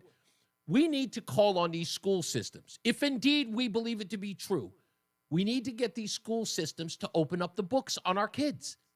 They've got to open up the books. They've got to show us what's going on inside those classrooms. This can't be hidden anymore because Alicia Ortiz's story is not a one-off. We know it isn't. There's no way. So here's what I would like to suggest. One, there are school board members across this state. Two is the legislators are in session, and it should be raised with the person that is the chair of education. And you're right. And That's what it should be. maybe we should get them to do that. Hold on for me for a second. I got to get a check of traffic. I'll only keep you on for a couple of minutes after the bottom of the hour break, and I'll let you go. And I appreciate you giving me all of this time, Dr. Kimber. We're on the phone with Dr. Boise Kimber, senior pastor of the First Cavalry Baptist Church of New Haven. We'll be back in a minute to finish up with him, but for now, let's get to the BPS Traffic Center with Mark Christopher. How the road, sir? All right, Reese, thank you very much. Well, southbound 91 looking at delays 34 down to 32 A&B. Northbound 91 not seeing any problems. Cromwell through downtown up into Windsor. Westbound 84 slowing approaching the Bulkley Bridge to 47 Sigourney. 84 eastbound got some slow traffic approaching 46 down into the tunnel. A little tight again out by the 384 on ramp. By exit 59 on the East Hartford Manchester line. 291 eastbound's a little slow. I-91 over to the Bissell Bridge. 2 eastbound moving well Glastonbury to Marlboro. 9 northbound some slow traffic. Harbor Park to the Aragodi Bridge in Middletown. Waterbury downtown looks good. 91 in the Parkway okay heading down toward New Haven. 95 southbound a little slow. 44 to 43 in West Haven. Traffic and weather together on the 8s. WTIC News Talk 1080. WTIC weather. For the rest of our Wednesday afternoon, sunny skies, but remaining quite cold with the high only 23. Partly cloudy, a frigid night ahead with the low down to 9 degrees. Partly sunny, some reprieve from the cold we've been dealing with as we head toward the end of the week. Now, still cold, but not as cold for Thursday with the high up to 32. Clear on Thursday night, the low down to 11. We'll get plenty of sunshine Friday to round out the week. Chillier, though, with the high down to 29. Heading into the weekend, sunny to partly cloudy on Saturday with the high right back to 29. Then Sunday, we'll get a mix of clouds and sunshine. Breezy in the afternoon, not as cold, the high moving up to 37. For Monday, a mix of clouds and sun, much colder again, the high down to 29. Then cloudy much of the time on Tuesday, not as cold, the high moving up to 35 on Tuesday, though it'll feel much colder with a strong west-southwest wind. I'm meteorologist Jason Caterina in the WTIC Weather Center. And now, a WTIC news update. 4:30, good afternoon. I'm John Silva, WTIC 1080 News. An arrest has been made in a fatal boating accident last year in Old Saybrook. Encon police say 26-year-old Clayton Hackling was under the influence when the vessel he was operating crashed near a breakwater at the mouth of the Connecticut River. 3 people were killed. Authorities say 1 person is dead, 2 others have been wounded by gunfire at a Nashville high school. Vanderbilt University Medical Center says 1 person is dead after that shooting at Anatoc High. The officials there say 2 others were taken to the hospital with injuries. Second shooting in Nashville, school shooting in Nashville in less than a year's time. Among those granted clemency in former President Biden's final days in office was a convicted murderer who killed an 8-year-old boy and his mother in Bridgeport in 1999. Adrian Peeler killed Leroy B.J. Brown and his mom, Karen Clark. The little boy was to have testified against Peeler's brother, Russell, in the case, who ordered the hit. Adrian Peeler had served a state sentence on other charges. Another frigid day in Connecticut. Temperatures barely made it out of the teens. In the meantime, down south, they're still recovering in Louisiana, Georgia, and the Florida Panhandle from unprecedented snowfall amounts. Some areas down there got 10 inches of snow. President Trump's national security advisor has sidelined about 160 National Security Council staffers, telling them to work from home while the administration reviews staffing and tries to align it with Trump's agenda. Week after Democrats offered their proposal, state Republican leaders out with their Ratepayers First Act in order to cut down on electric bills. They're suggesting, among other things, the state cut out the public benefits charge from electric bills, as well as a study to increase natural gas supply. Wall Street markets closed up today. The Dow gained 130 points. NASDAQ finished up 252, and the S&P was up 37 points. Women's college basketball tonight. 6th-ranked UConn takes on Villanova at Gamble. That's a 7 p.m. tip. NBA, Celtics a late one in L.A. against the Clippers, and the Nets are home to Phoenix. On ice in the NHL, the Bruins skate in Jersey. For these stories and more, go to WTIC.com. I'm John Silva, WTIC 1080 News. Let's be honest, it's not normal. That pain caused from chronic joint pain day after day.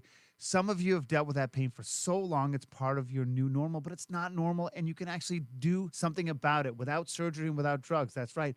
The folks at QC Kinetics can get that done for you. QC Kinetics is the nation's leader in what they call regenerative medicine, joint preservation. You can revitalize your joints with advanced orthobiologic treatments at QC Kinetics. No steroids, no drugs, no surgery. It's the future of medicine. They use an array of natural solutions like PRP to attack the pain from arthritis. It's incredible. Thousands of people with pain have discovered these cellular treatments and are living life to the fullest again. You want to know more about QC Kinetics? Well, they have a free consultation. Give them a call. If you're dealing with joint pain, whether it's injury or arthritis, you can do something about it without surgery. 860-440-PAIN, 860-440-PAIN. They have offices in Avon, New Haven, and Glastonbury. Again, it's QC Kinetics. The consultation's free. 860-440-PAIN. One minute.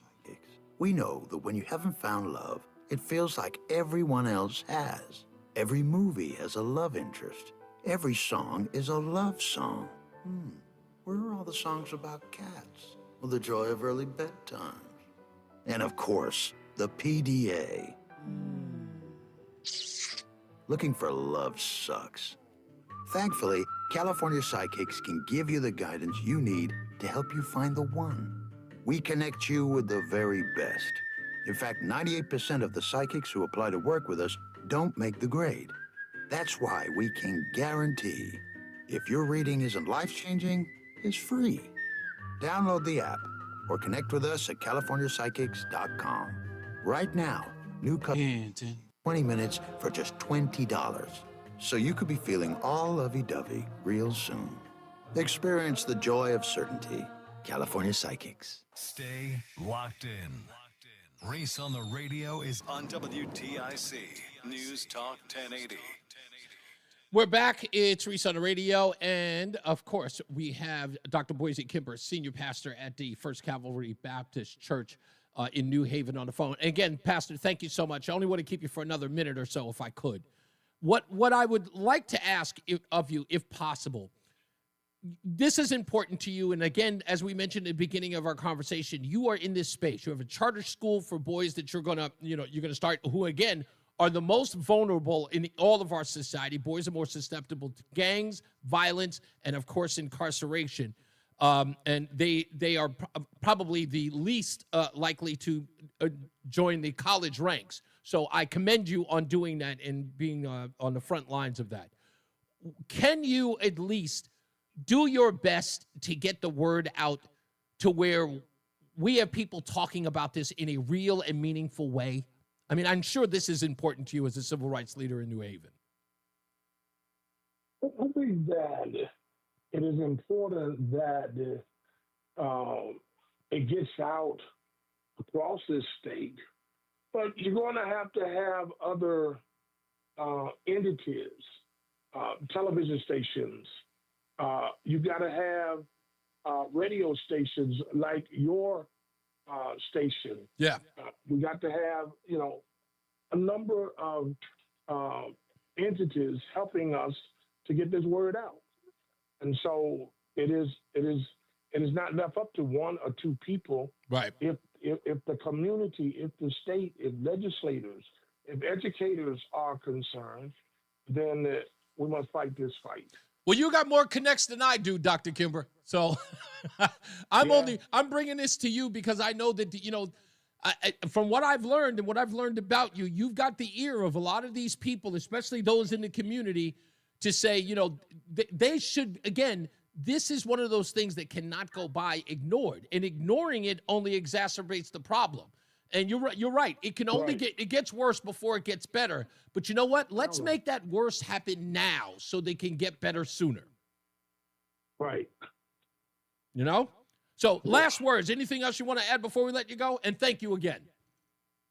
Thank you for the invitation, and we got work to do. You got it. And I'm willing to I'm willing to work at it along with you. Thank you, sir. Much appreciated. That's all I needed from you. We'll have you back on as soon as possible. As more information comes up about this, we'd love to have you on again. And anytime you ever need, the door's open. You have our telephone number. Please let us know, okay? Thank you so very much. You're Have a good welcome. evening. You got it. Have a good one. Dr. Boise Kimber, Senior Pastor of the First Cavalry Baptist Church of New Haven. We'll have him back. I think we're going to get the ball rolling on this. Speaking of getting the ball rolling, let's get you home. Let's get to Mark Christopher in the BPS Traffic Center. How we doing out there, Mark? Hi, Reese. Thank you very much. Well, good afternoon. If you are heading into Hartford right now, this traffic report being brought to you by Tab Computer Systems, a 100% employee-owned company. And the ride into Hartford right now, southbound 91 delays 33 to 32 IMB. And again, you'll see another bump down by exit 20 Country Club Road in Middletown. Northbound 91 doing very well. Cromwell through Hartford up into Windsor. If you're traveling westbound 84, you're slowing, approaching the Bulky Bridge to 47 Sigourney. 84 eastbound tied up 46 into the tunnel. 84 eastbound a little slow again out by the 384 off ramp on the East Hartford Manchester line. 291 eastbound slows. I-91 over to the Bissell Bridge. 2 eastbound's okay. Glastonbury to Marlboro. 9 northbound a little slow as you approach the Aragoni Bridge in Middletown. Westbound 84 a little tight by 25 in Waterbury. Again, Mixed Master out to exit 18. If you're traveling southbound on the Parkway, a little slow now as you move 60 toward the West Rock Tunnel. 95 southbound delays 44 down to 43 in West Haven. At Tab Computer Systems, our employee owners are dedicated to your business success. We offer affordable enterprise-grade solutions in cybersecurity, VoIP, compliance, IT consulting, implementation, and support. Technologies advancing business. Tab Computer Systems. Traffic and weather together on the 8th WTIC News Talk 1080. WTIC weather. Partly cloudy, another frigid night tonight with the low down to 8 degrees. Partly sunny for our Thursday, the high at 34. Not as cold as it's been, and clear and quite cold again Thursday night, the low back down to 9. Plenty of sunshine Friday to round out the week with the high of 31. And Saturday, sunny to partly cloudy, the high back to 31. Bristol's at 20 right now, New London at 21. 19 in Mansfield and Hartford. I'm meteorologist Jason Caterina in the WTIC Weather Center. If better health, more energy, and detoxing your body are some of your priorities this year, get Active Liver today and start the year off knowing you're giving your liver some well-deserved relief. You can find Active Liver in stores at your local CVS or online at Amazon or NewNordicUSA.com. While the new administration may not get us the Panama Canal back, you can always get a root canal at Columbia Implant Center. 1 day, same day, 7 days a week. Call 860-743-1898 or visit ColumbiaImplantCenter.com. Wesley Financial Group is not a law firm.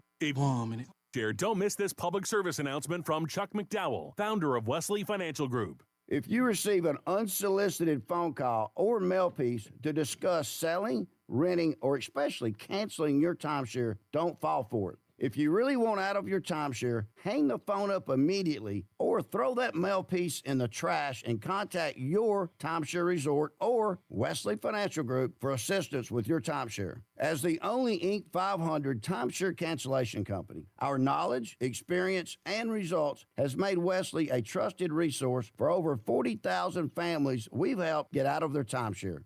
Give us a call, and I'll send you our timeshare exit information kit free with the straight facts about your timeshare and options for cancellation. Call for your free info kit. 800-329-2121. 800-329-2121. 800-329-2121. It's Reese on the radio. Ask your doctor if common sense is right for you. On News Talk 1080 WTIC. We are back, Reese on the radio, and it was good to talk to Dr. Boise Kimber. Now, I know he's a controversial dude. Don't get me wrong. I understand it. In fact, I know that somebody's going to come and is like, oh, Reese talked to Dr. Boise Kimber. What's that mean? Let me tell you what it means. He and I may have different views, and I said this a dozen times on this show, so I'll reiterate it now for the new folks. We can have a lot of disagreements. And in fact, I can think either very highly or very lowly of you in a lot of regards. But when I understand who you are and where you are, if I can have a conversation with you that is beneficial, for not just me, because again, I'm not here to grandstand. I don't need any of the accolades for it. I don't want to get the applause. That's not what I'm here for. My job is to do the things that I know those folks aren't doing. And I'll go back this, and before I go to the phones, 860-522-WTIC. I go back to my second wife, who said something to me when I was complaining about our son, who was on a soccer team, and that team was straight garbage. They played 9 games, and their record was 1-7. 1 win, 1 tie, and 7 losses. And when I say 7 losses, I mean in a row. That's how horrible it was.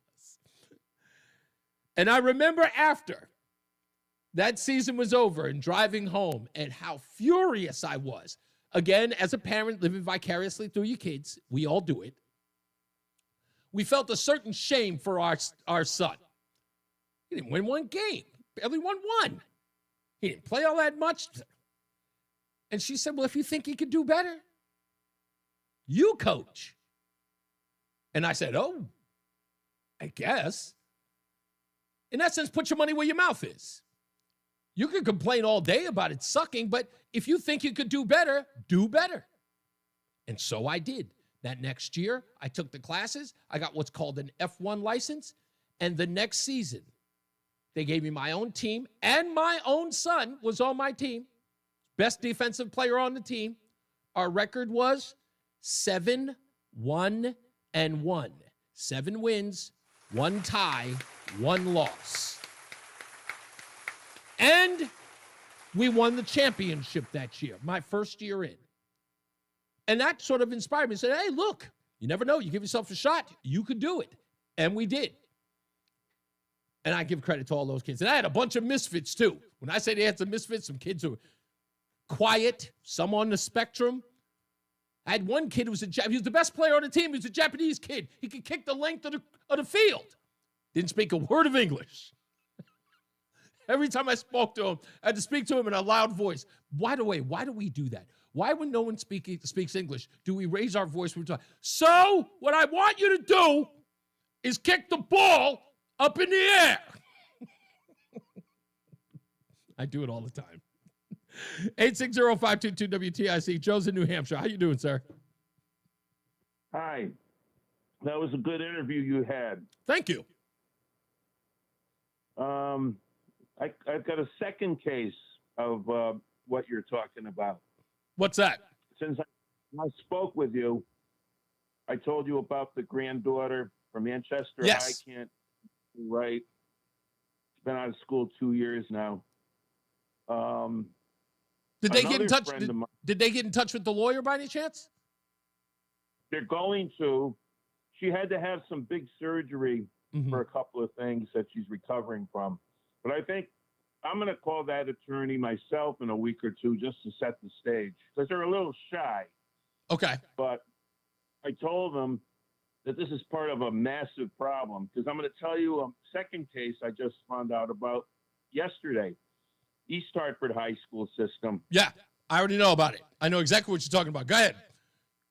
Well, the boy graduated a couple years ago with honors.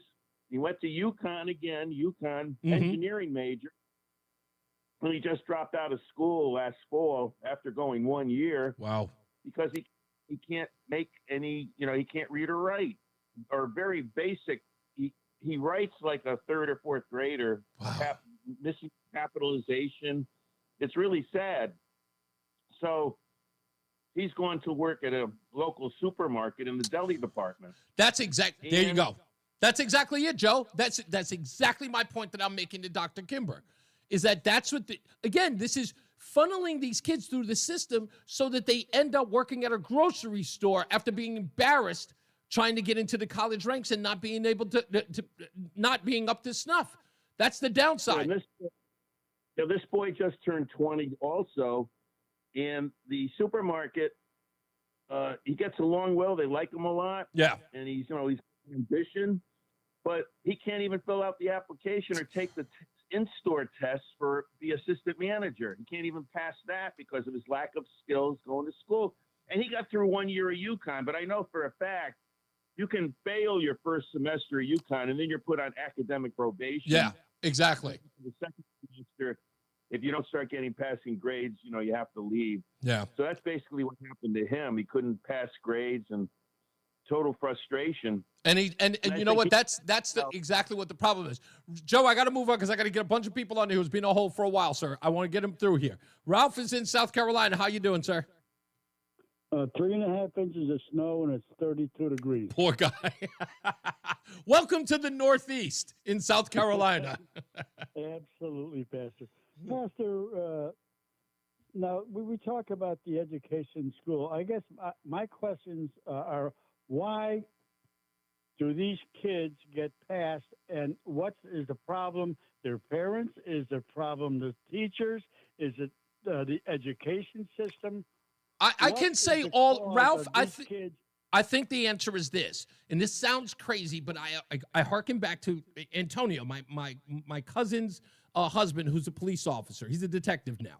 But I remember asking him about whether or not he took advantage of young inner city kids when he pulled them over as a police officer and searched their car, even though he didn't have probable cause. Like, did he take advantage of their lack of knowledge of their constitutional rights? And before I could finish the sentence, he said yes. And so I see these things as what you might call a perfect storm. I don't know if you guys remember that movie with George Clooney, but that movie, The Perfect Storm, is, in essence, it's nothing good about it. It's a perfect storm of all of those things you're talking about. Parents who are working 2 jobs, or parents who don't have an education themselves, parents who would know any of the homework those kids are bringing home and can't help their kids. So it's a perfect storm of all of that, and then you have a system that takes advantage of that weakness. Well, if you're a parent, too, who can't speak English, what I would do is set an example for my child. And I learn? would take English classes at night. I know. And listen, I agree with you. My wife is one of these people who sound just like you. She puts a lot of the onus on the parents, and I understand it. I do. But when the parents are free to do what they're going to do or not going to do in this case. But the one person that we should rely on are the people who are hired to do the thing that the parent is reluctant to do, and that is teach. They're not hired to do anything else than that. You're 100% correct. And the problem that I think we have is teachers don't have to meet a standard, apparently. Indeed. And these kids, if they take a test at the end of the year to show that they're proficient in that grade level in English and math and whatever else, and they cannot pass, well, the problem's got to be the teachers, because why did you pass them? Indeed. Why did you let them get to this point? Exactly. You're 100% right, and it ends at the teachers because they're the ones who have them last.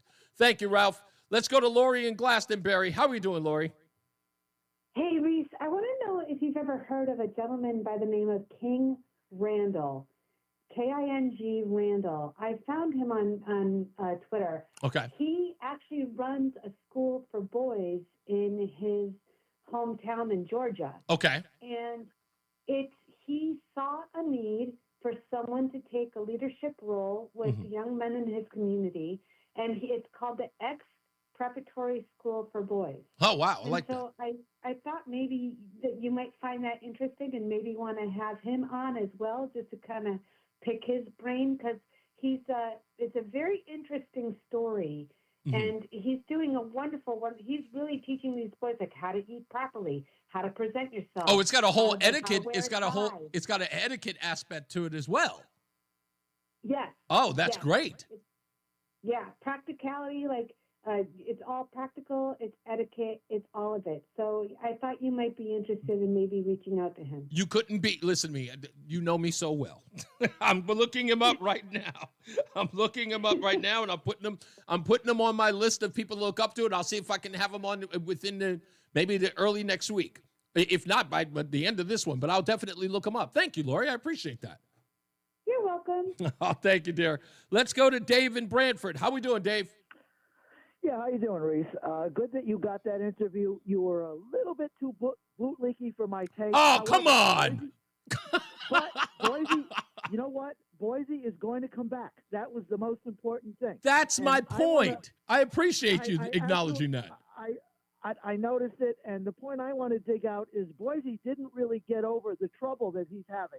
And the one I'm going to pick at is his all-boys school, charter school, which is very necessary. He ran into tremendous flack with the sex equality crowd that, gender-specific. Really? schools Did he run into a roadblock with them? Public funding with a one-gender school runs afoul of the William Tawn style anti-discrimination. Even law. for a black school where we got the statistics that's the whole reason why I gave him props. He's dealing with the most vulnerable group in all of society. He's going in a place we need to find out that, hey, this works better, maybe far better.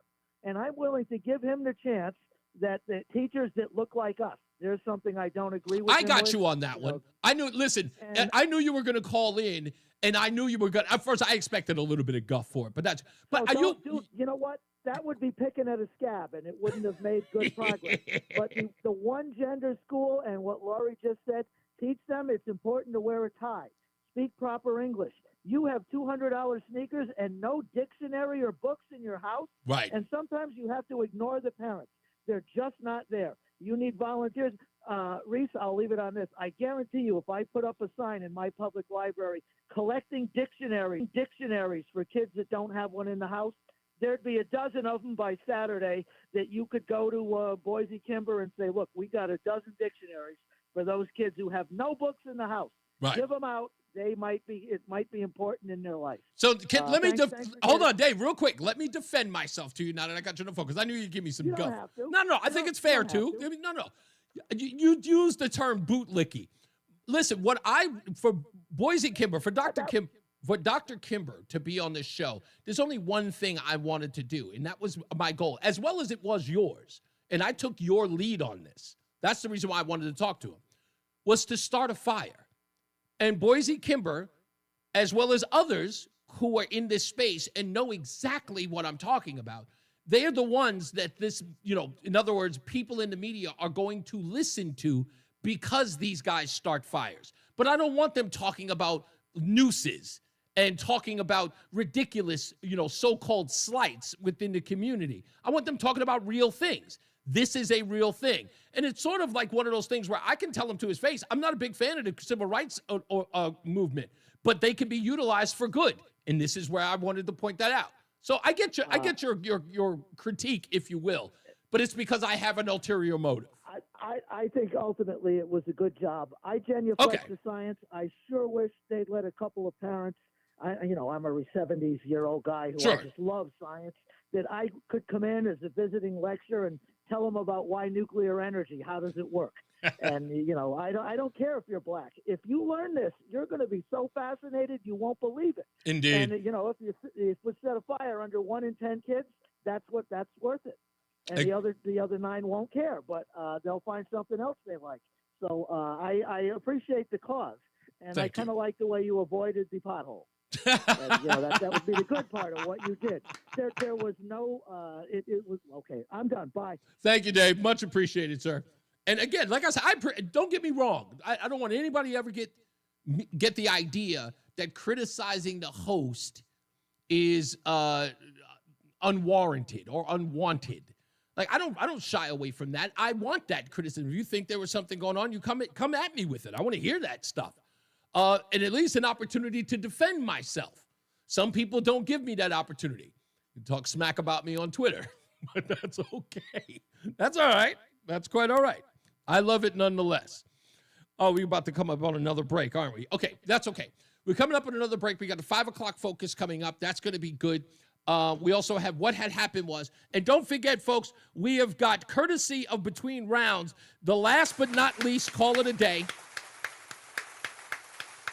Between Rounds is offering our last but not least caller of the day, 1 dozen bagels a month for 6 months. Again, that's 1 dozen bagels a month for 6 months, courtesy of Between Rounds, the Bagels, Bakery, and Sandwich Cafe located in South Windsor, Manchester, and Vernon, which means if you are our last but not least caller on the show every day this week, and I guess beyond, we're doing it Monday through Friday.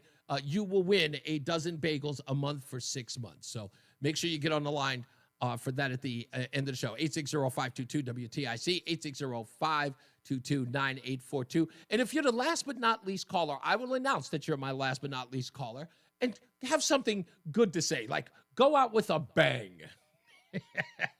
Make it good. All right?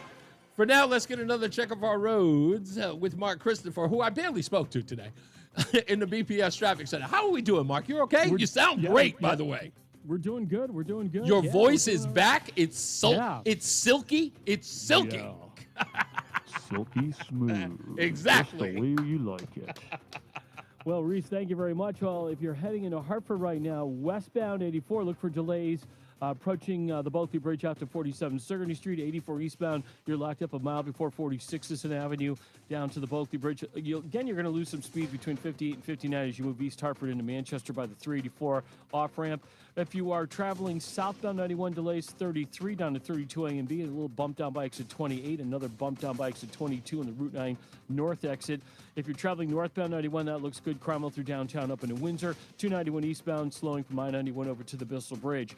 2 eastbound's okay, Glastonbury into Marlboro. 2 westbound, just a little slow at the 84 west merge in East Hartford. 9 northbound, slowing approaching the Aragoni Bridge in Middletown. Again, 9 northbound, some slow traffic, 32 up to 34 as you move Berlin into New Britain. Westbound side of 84, a little tight in Waterbury 25A up to 25. We have an accident 84 westbound in Waterbury by exit 18. Right lane and the right exit only lane blocked there. You've got delays back to exit 22 behind that.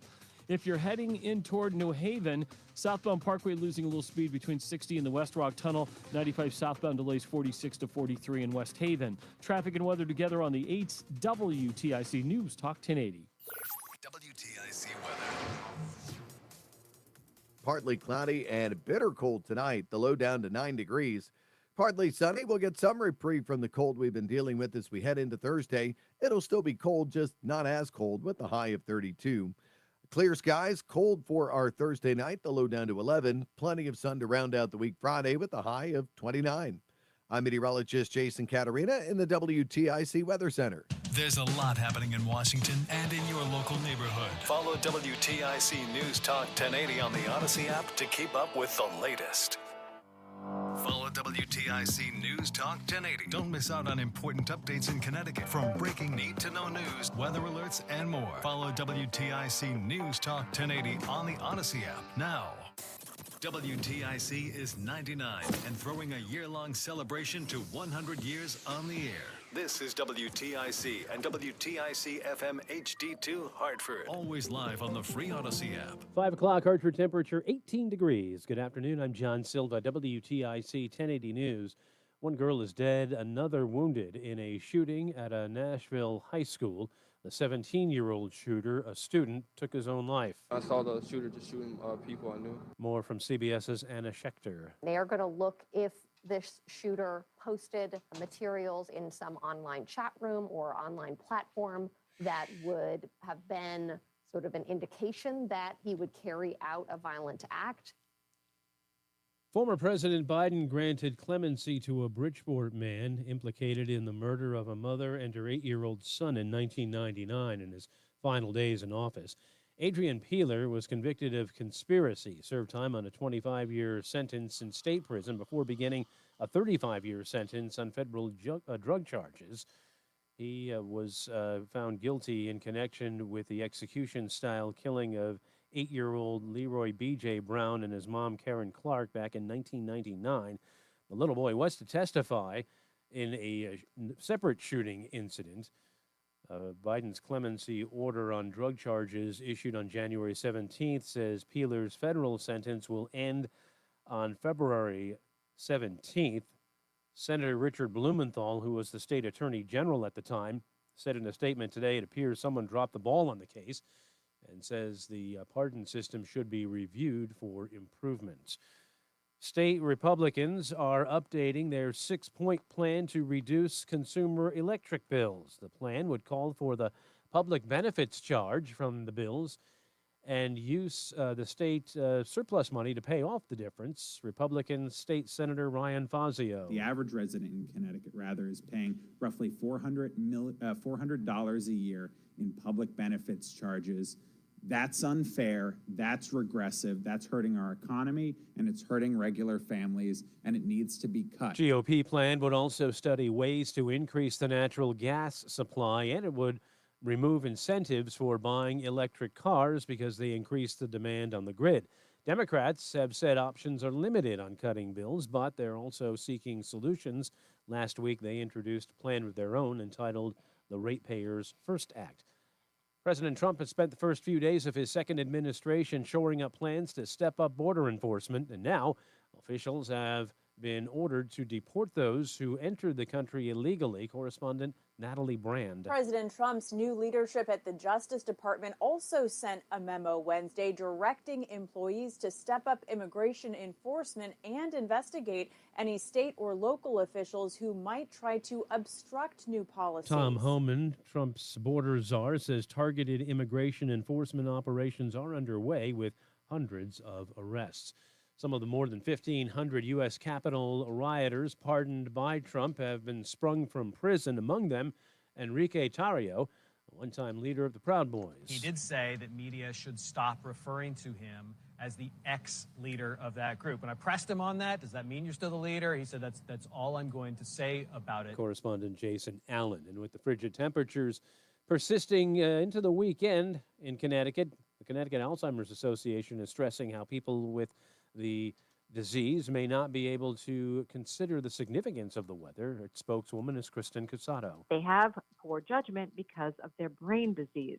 So it's really important to make sure that people who you know have this disease, or if you have loved ones, you really limit their time outside and be a detective.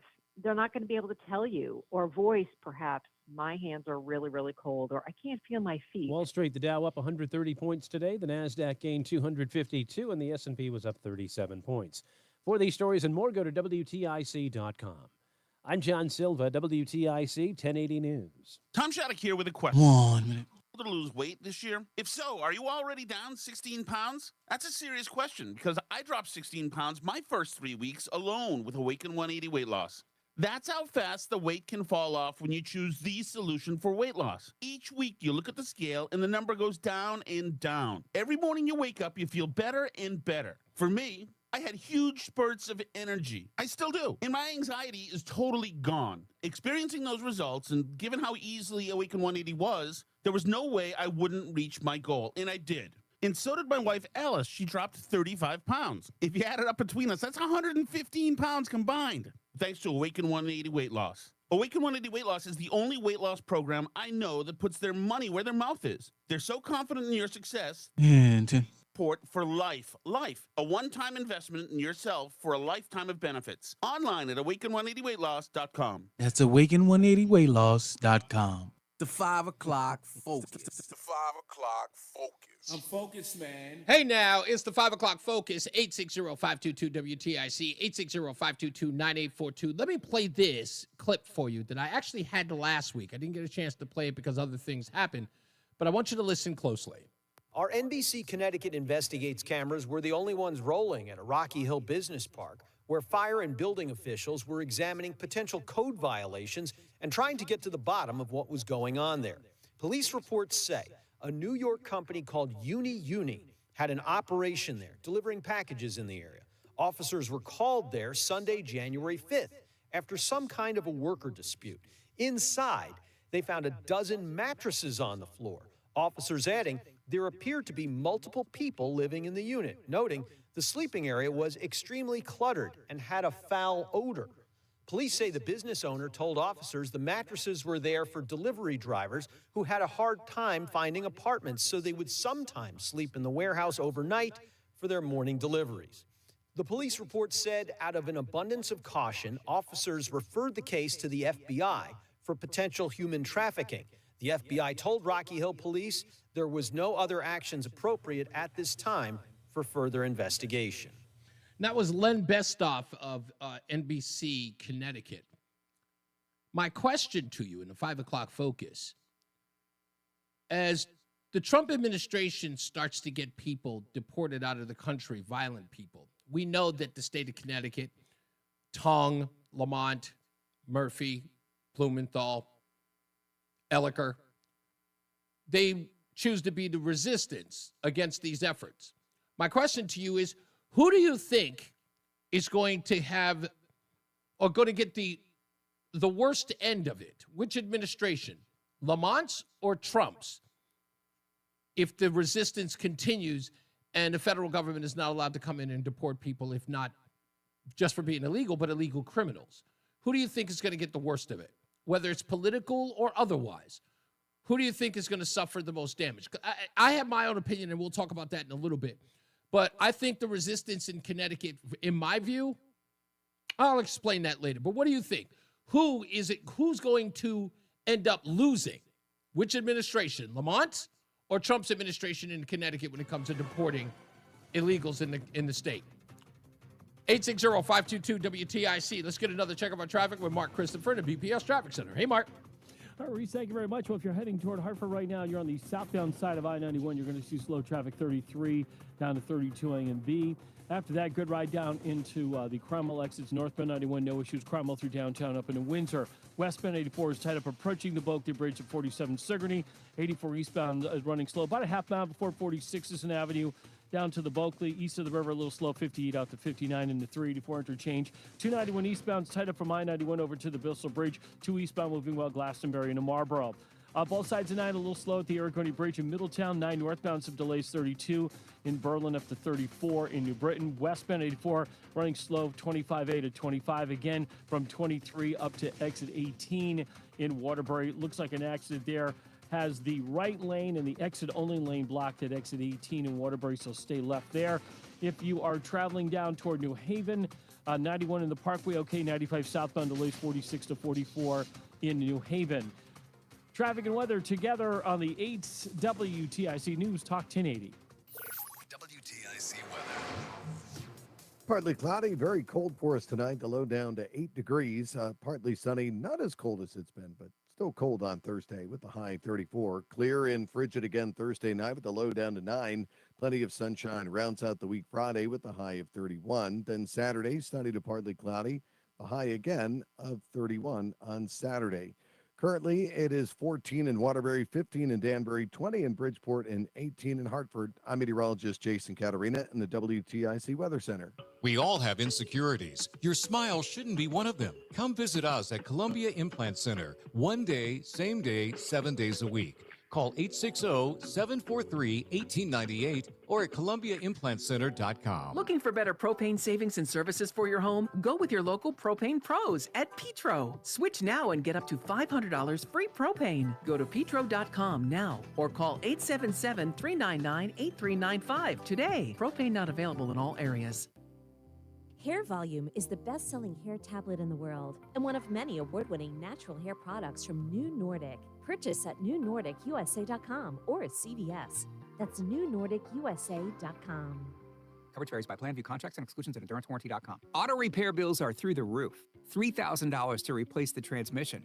$4,000 for a blown engine. And if your manufacturer's warranty is expired, you'll have to cover it all out of pocket. You need an Endurance Auto Protection Plan. No matter what the mileage, if your car is under 20 years old, Endurance can get you covered on the engine, electrical system, transmission, AC, drivetrain, and more. Endurance has plans for any budget. Repairs can be done at the certified mechanic of your choice, and they're paid directly with no middleman. Plans cover 24/7 roadside assistance, towing, battery jumps, fuel deliveries, tire changes, lockout services, and a 30-day money-back guarantee. Act now and get our elite benefits, including complete tire care and key fob replacement. A $2,000 value at no extra cost. With Endurance, you could never pay for covered auto repairs again, so call now for your free quote. Call 800-253-6203. 800-253-6203. 800-253-6203. Hey, everyone. 1 minute. Consumer Cellular, the guy in the orange sweater, and this is your I could wake-up have call. totally used If you're that paying too key much for fob wireless replacement service, you don't thing. have to keep having that nightmare. Consumer Cellular has the same fast, reliable. You say what? I said I leading could have carriers used that for key less. fob And for a replacement limited they were time, talking new about. customers receive Oh. That thing when is they sign up and use expensive. promo code second free by January 26th. So why keep Yeah, it's like $300. 500 Wake in, up on the and call East Coast. 1-888 Damn. Visit consumercellular.com. They wanted $450 for that on my Nissan. See website for additional details. Yeesh. That will all eventually need a will. They got the people that give you the bootleg one. Creating your will. Do they? I never knew that. I didn't know there was a bootleg one. Yeah, they got a dude that drive around in a truck. No way. Yeah. Date specific and secure. Find your plan at trustandwill.com and use offer code RADIO now for 10% off. That's trustandwill.com. Offer code RADIO. Here we go. An online estate planning service. Visit trustandwill.com for details. It's the 5 o'clock focus. It's the 5 o'clock focus. I'm focused, man. 5 o'clock focus on 860-522-WTIC. So the video that I played you again is from NBC Connecticut. And this was, again, if I get another opportunity to talk to Justin Elliker about this, we've got plenty of cases that we're hearing so far where there's some really, really shenanigan type stuff going on. That, labor trafficking, human trafficking. We've got that one case in Bridgeport where the two defendants had several people paying them up to $30,000 per person, making them buy groceries and rent, paying rent in the house on top of the $30,000 that they owed. They had what can only be described as slaves working for them and having to, again, $30,000. No one comes by that easily, having to pay, in essence, paying for their freedom. And this is going on in the state of Connecticut. And we're supposed to believe that every individual who got here is a refugee of some violence or some other untold calamity or craziness that may be happening in their third world country. We're not supposed to be here seeking refuge. And we're finding out more and more that the people who are here are a part of a money-making scheme. I mean, I don't know what else can you describe them as? I mean, slave owners? Is there another description? If you have people who you're forcing to do work, threatening them with deportation or alerting ICE if they don't adhere, that's extortion. And it's not like these people don't know what's going on. I know that they do. I know they get reports on this going on. The news media rarely ever talks about it. Most people don't even want to come on the air and talk about it. But there it was. Look, I'm going to play this before I get to the phone calls. This is Eric Adams, mayor of New York City, talking to Tucker Carlson recently. Did you know he actually sat down for an interview with Tucker Carlson on the Tucker Carlson Network? Probably didn't. Listen to what he said. Listen to how many people Eric Adams was getting at 2, 3 o'clock in the morning. It appears to me that there was a bigger focus on the national election and not what it was doing to the cities. And we started to build a coalition of other mayors, because when I was standing alone talking about this, it appears as though that, well, Eric, why are you complaining and no one else is complaining? And then other mayors started to see what was happening in their cities. And I started meeting with the mayor of Chicago and Denver and other mayors and said, we have to be uniform around this issue. It sounds like they treated you with contempt. Again, I think they used the terminology, you were not being a good Democrat. I think that was their philosophy, that I was supposed to silently watch what happens to this city. And I love this city.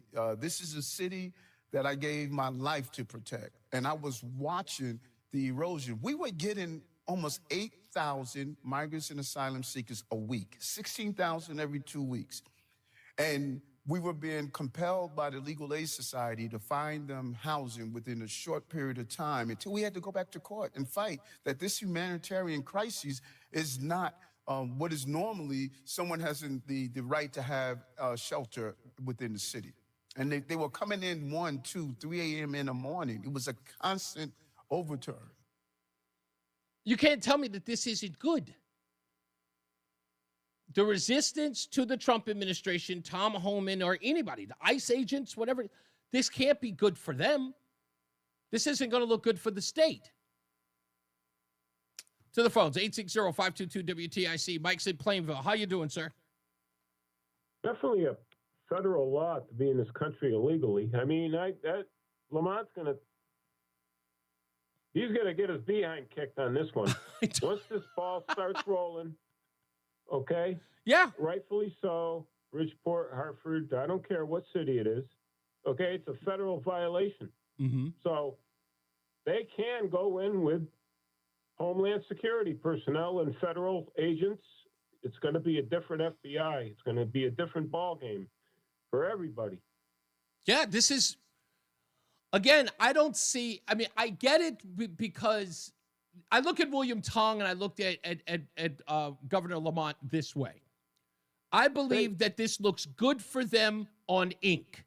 They get the right press, right? Because the press is an allegiance to them and say, look at them standing up. They're joining the ranks of 17 other states pushing back against this immigration plan. Yeah, PR, it looks great. It's a great clipping to put in your little billfold that you keep all of your clippings in. But this can't be good overall for the constituents at all. You're gonna see the Democratic networks just start to not fade away, but they're weak. They've been weakened already. Yeah, I know. After the election. Yeah, exactly. Even after the election, I think that there's no appetite for more of this or people standing on it. And I'll get to that. I'll get to that part in a second. There's a crazy poll that's out that, again, in a random act of reporting, CNN actually put out a poll that's in favor of Donald Trump. What was your last thing? Go ahead, sir. Last thing, Richard Blumenthal. He's still on his traveling medicine show in the covered wagon. Now, I had a relative that was great at telling people what they should do, not what is necessary. Oh, we need to reform the pardon system. Really? And you just thought about that overnight while you're looking at your 36 mirrors and combing your hair? You piece of. He's a piece of work. Thank you, sir. Much appreciated. Let's go to George in St. Louis. How you doing, George? Hi, Reese. If you remember everyone had to have a sponsor. Yes. Originally. Mm-hmm. And that's not the state. Why are you over? The question is, why does anyone invite illegal immigration in the first place? Why do you want to wreck your budgets? You just talked about schools. Yeah. Why do you want to wreck your school system? Because you're overextended as far as teachers go. Mm-hmm. Everything is a huge drain, bringing in illegal aliens, supporting illegal aliens that you did an obligation you didn't have before. Yeah. It's insane. You're right. None of it makes sense because, again, in order to support the illegals, you have to only raise taxes to support them financially because they're on the dole. Who are the people in the Democrat Party that started this in the first place? That's who we have to focus on. Yeah. Who are the ones destroying the country, destroying, financially the states when they're already overextended? Yeah. Here, a perfect example. California just had forest fires. Yeah. There is probably 300, 400 billion in damages. Yeah. How are they going to support illegal aliens too? Exactly. I mean, you have to ask questions like that. You know what you're going to see, right? You're going to see an increase in homelessness, and it's probably going to be those communities that they gave sanctuary to, because they have to serve their donors first. Reese, they can't support themselves. Oh, I know. I know. They have no independence at all. You bring in illegal aliens and they're forever under social obligations. Yeah. It's stupid. Yeah, it is. Yeah, the illegal immigrants have to go back. Yeah, that's they have to go through and apply at the embassy, and they have to have sponsors. That's right. It's Yep. that simple. You have to pay full fare. Thank you, George. He's got me playing my music. You'll have to pay the cover charge. Let me see. Tara in the chat room. Tara P says 2 weeks ago in Rocky Hill, a group of Asians were found living in a warehouse on Brook Street. Did hear that. The owner of the company said that they were sleeping there while looking for apartments. Police believed otherwise and contacted the FBI. And it was that's the company we're talking about. That's Tara, that's the company that was in the story I just pressed by Len Bestoff. That's them. It's called Uni is the name of the company. That was what I just played. You may have just joined us right after I played it. Here's another clip that I think you should go to. This sort of reiterates what Mike was talking about as far as the American people and the polling data. Harry Enton of CNN did 4 separate polls on from liberal outfits. And this is what they found out. Our NBC Connecticut investigates. Sorry, wrong story. This one. I will note the ABC News poll asked about undocumented immigrants. So we have slightly different questions, but these were all taken within the last month. And there's real uniformity here. That's what I really think you see. You see real uniformity. Deported all immigrants who are here illegally, 55% of the New York Times. Marquette, 64%. CBS News, 57%. ABC News with a slightly different question, 56%. So what you're seeing essentially here is a very clear indication that a majority of Americans, in fact, when they're asked this blunt question, which I believe gets at the underlying feelings, do in fact want to deport all immigrants who are here illegally. There's no arguing with these different numbers because they're all essentially the same across 4 different pollsters. So if they say yes today-ish, how has that changed over time? That is the best question any one of these reporters could have asked. Now, again, this is what the New York Times, Marquette, CBS News, and ABC News put out there. If you're watching on ReeseOnTheRadio.com, you can see these numbers. But if you're listening, I'll give those numbers to you. The New York Times asked the question, deport all immigrants here illegally. The New York Times, 55% said yes. Marquette, 64 said yes. CBS News, 57 said yes. ABC News, 56 said yes. So Harry Enton was asked, how has this number evolved over time?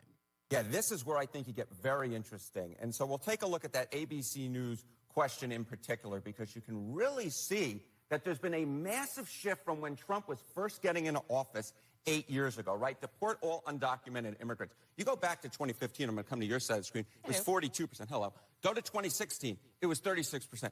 Look at where we are now. This was taken at the end of last year, 56%. This is 20 points higher than it was just before Trump got into office the first time. So feelings towards immigration in this country, feelings towards undocumented immigrants and deporting all of them have become considerably more hawkish. And I think that gives Donald Trump much more leverage to go with the American people and sort of have these hawkish, some might say harsh, different rhetoric and also issue-based sort of going after immigrants who are here illegally. And now I want to make this 100% clear. For those of you who may have missed those numbers, this is important because numbers suck on radio. In 2015, in and around the time when Donald Trump was entering the race, before he made it about immigration, this country was at 42% deport them. 42% is reasonable. That's usually the number you get in and around abortion. Pro-lifers, 42%. So it's moderate, it's reasonable. Probably you get a majority that says no. And when Donald Trump announces right before the 2016 election, the number plummets to 36%. Why? Because of the overall rhetoric against Donald Trump and saying that he hates immigrants. He hates immigrants. That's in the ether.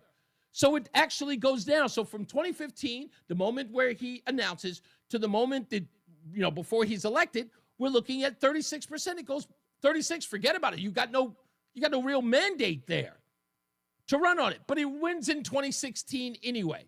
But he can't really run on immigration because, again, 36%. So once he's gone, Joe Biden takes over. We get to 2024, and the number skyrockets above the numbers of 2015. So what does that mean? It means simply Lamont, Tong, Blumenthal, Murphy, Elliker, you're on the losing end of this. You're all on the losing end of this. The American people, polling data on we're talking about your favorable networks and papers and polling data. This is New York Times, ABC, and CBS. More than likely, marginally higher number of Democrats and liberals in those polls. You're losing. You're not gaining any ground. So this is the reason why I asked. If that resistance happens, they're going to look really bad.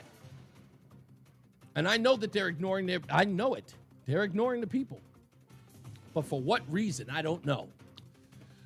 What had happened was, coming up next, let's get another check of our traffic with Mark Christopher in the BPS Traffic Center. Hey, Mark. Hey, Reese, thank you very much. Good afternoon. If you're heading into Hartford southbound side of 91, some slow traffic, 33 down to 32 and B, and again down by exit 28. Northbound 91, that moves well. Cromwell through downtown up into Windsor. If you're westbound 84, you've got delays approaching the Bulky Bridge to 47 Sigourney. 84 eastbound delays about a half mile before 46 an Avenue into the tunnel. You're slowing again just after 56 Governor Street out to exit 59 in the 384 interchange. 291 eastbound losing speed. I-91 over to the Bissell Bridge. 2 westbounds tight, exit 4 to the 84 west merge. Quiet Middletown, 9 northbound in Berlin, some slow traffic, 32 up to 34 in New Britain. Westbound side of 84, got some tight traffic as you move from exit 25 up to the Mixmaster in Waterbury.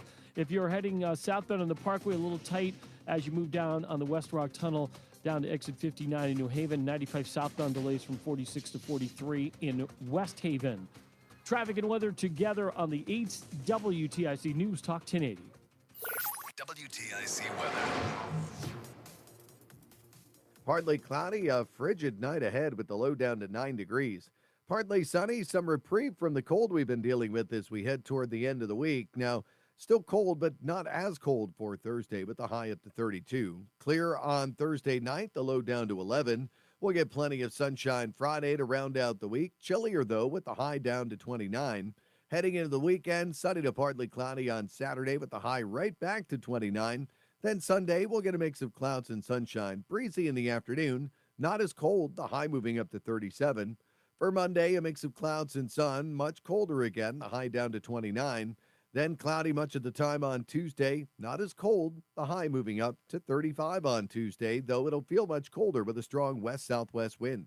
I'm meteorologist Jason Caterina in the WTIC Weather Center.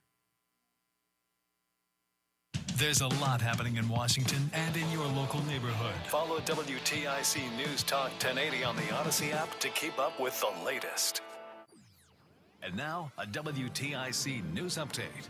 5:30, good afternoon. I'm John Silva. An arrest has been made in a boating accident on the Connecticut River in Old Saybrook last year that left 3 people dead. State Environmental Conservation Police are charging 26-year-old Clayton Hackling of Lyme. They say on September 2nd of last year, Hackling was operating a vessel that crashed near the outer breakwall at the mouth of the Connecticut River. In addition to the 3 people killed, 6 were rescued from the water that night. Police say a female student was fatally shot at a Nashville high school cafeteria today. A police spokesman says the 17-year-old shooter wounded another student before taking his own life at Antioch High School. Good point, Kevin L. Waterbury police on the lookout for a suspect in a fatal stabbing from this month. Wanted is 25-year-old Garrett Piper. He's accused of stabbing Marquez Ebron outside a city night spot back on January 11th. One person was injured in a crash this morning in Southington. Police say a vehicle crossed the double yellow line on Flanders Road, hit a mailbox, and snapped a utility pole. Driver was treated for non-life-threatening injuries. On Wall Street, the Dow gained 130 points today. The Nasdaq was up 252, and the S&P up 37. Women's college basketball tonight at Gamble. 6th-ranked UConn takes on Villanova. 7 p.m. tip there. NBA, the Celtics on the coast against the Clippers, and the Nets host Phoenix. NHL, the Bruins skate in Jersey. For these stories and more, go to WTIC.com. I'm John Silva, WTIC 1080 News. Men, the new year is here. And if you're like many of us, you're going to make a resolution to improve your health. But if you're feeling sluggish and low energy, if your sleep patterns are off, if you've been working out and aren't seeing the gains you used to see, making that resolution may not be so easy.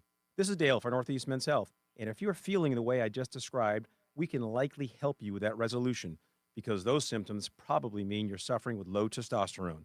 And at Northeast Men's Health, we're experts in treating this condition. With our low T protocols, if you're like most men, the change will astound you.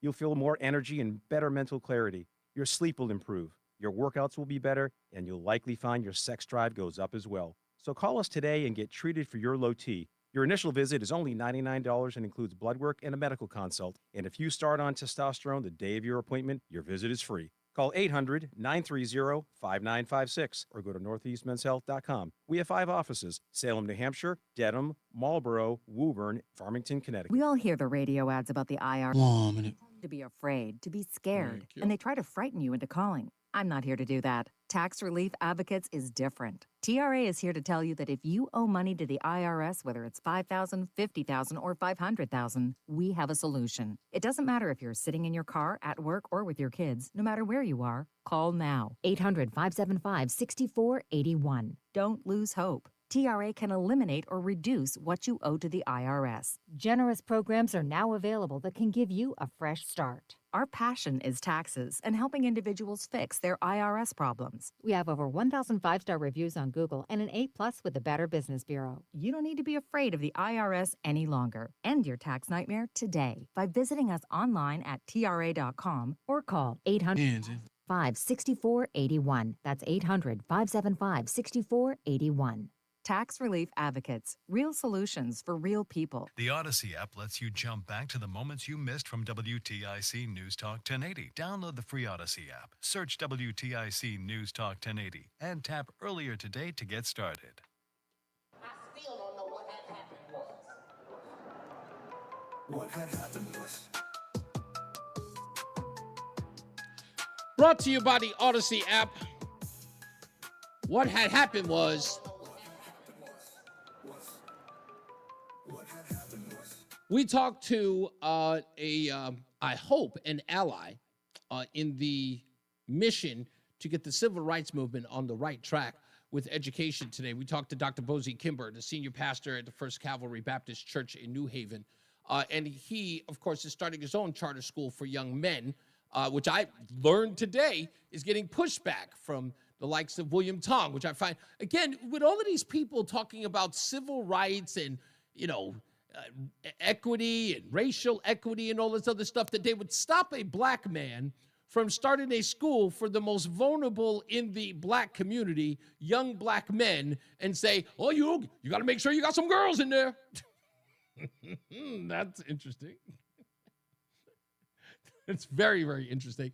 And, of course, our 5 o'clock focus question is about whether or not the administration of Lamont or the administration of Donald Trump is going to suffer in this back and forth with illegal immigration in the state of Connecticut. Again, it's another problem I think is going to get really, really bad. Only because I know it sounds silly, but I always say that, the Trump curse. People start putting themselves on Front Street. They start jumping out of a window for a certain cause. And it has nothing to do with the cause. It has everything to do with pushing back on Donald Trump. And making it about Trump instead of the thing that they are trying to, I guess, protect in this case, it always backfires on them. And I'm waiting for the day when the scandal comes out. Like there's going to be this back and forth or this confrontation, right, with Homan and ICE and William Tong and the legislature here in the state. And there'll be contentious sort of going back and forth in the news media, and all the national cameras will be there, right? Because we're just north of New York. So everybody's a hop, skip, and a jump just right into Hartford or New Haven for that matter. And all the cameras are there, and they want to be there as ICE walks in, and it's, back and forth. And then, out of nowhere, we hear this story, breaking news. And that breaking news story is the most, damaging story you can have happen to the state.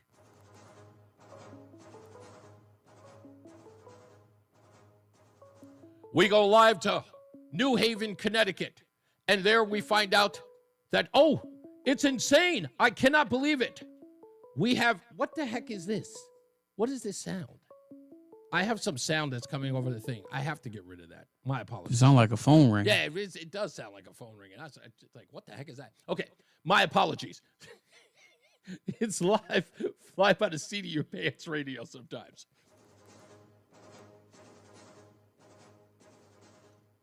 We go live in New Haven.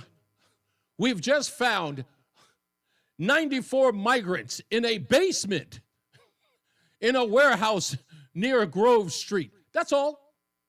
That's all we're going to do. That's all we're going to find. And it's going to be nasty, filthy details. It's going to happen right under the noses of people like Justin Elliker. It's going to happen right under everybody's nose. And they're going to have to ask the question, did you know about this? How did you not know about this? How bad is it? And everybody will run away. Everybody will go into their perfect little holes, and they'll hide. I'm telling you, I know it's going to happen. I see it. Happens every time. So if they know about them, if the police department knows about them, you better get on it now. You better get on it now. You better clean out those warehouses. Make sure there's no human trafficking going on, because that story's coming. Let's get to the BPS Traffic Center with Mark Christopher. Hey, Mark. Hey, Reese, thank you very much. If you're 91 southbound coming into Hartford, delays 33 down to 32 A and B. Northbound 91 moving well, Cromwell through downtown up into Windsor. Westbound 84 tied up, approaching the Bulkley Bridge in East Hartford up to 48 Asylum. 84 eastbound, some slow traffic approaching 46 down to the Bulkley Bridge. It's sluggish again, 58 out to 59 in the 384 interchange. 291, 384, that looks good east of the river. 2 eastbounds moving well, Glastonbury to Marlboro. Quiet Middletown 9 in the Aragodi Bridge. A little sluggish in Waterbury. 84 westbound. 25A up to exit 25 again from 22 to the Mixmaster.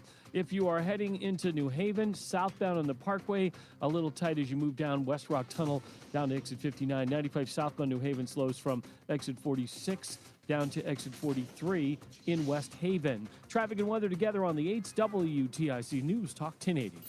WTIC weather. A partly cloudy and a frigid night with the low down to 8 degrees, then partly sunny on our Thursday, the high 34. Not as cold as it's been. Clear and frigid again, though, Thursday night, the low dropping down to 9. Plenty of sunshine Friday to round out the week, the high 31. Sunny to partly cloudy Saturday, the high right back to 31. Currently, it's 12 in Waterbury, 19 in New London, 17 for Bristol, and 18 in Hartford. I'm meteorologist Jason Caterina in the WTIC Weather Center. Hey, it's Tom Shattuck, and we're now in the 3rd week of the new year. Have you lost 16 pounds yet?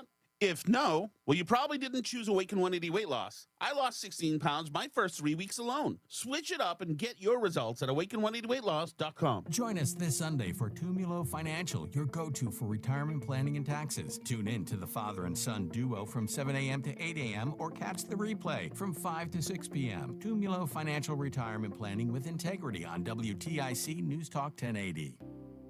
Hair Volume is the best-selling hair tablet in the world and one of many award-winning natural hair products from New Nordic. Purchase at NewNordicUSA.com or at CVS. That's NewNordicUSA.com. They say no two people learn the exact same way. So how did Babbel become the award-winning language learning app with over 16 million subscriptions sold? Well, we thought of you. All of you. Take Sierra. She's an artist and absolutely a visual learner. She's doing a deep dive into our Babbel wordplay videos. Today I'll share a quick lesson on shopping in French. Merci beaucoup. Malcolm is very much a type A, say it to my face type of learner. So he checks with Babbel's speech recognition to make sure that accent? Sur le point. Keith is sweet. He's a be in the room with real people kind of learner, so he loves the live online classes with our language experts. Okay, class. Vos está pronto. Estamos prontos. Wherever you are, however you learn, Babbel is the best choice to break any language barrier. Try Babbel for free at Babbel.com. That's Babbel.com. Babbel.com.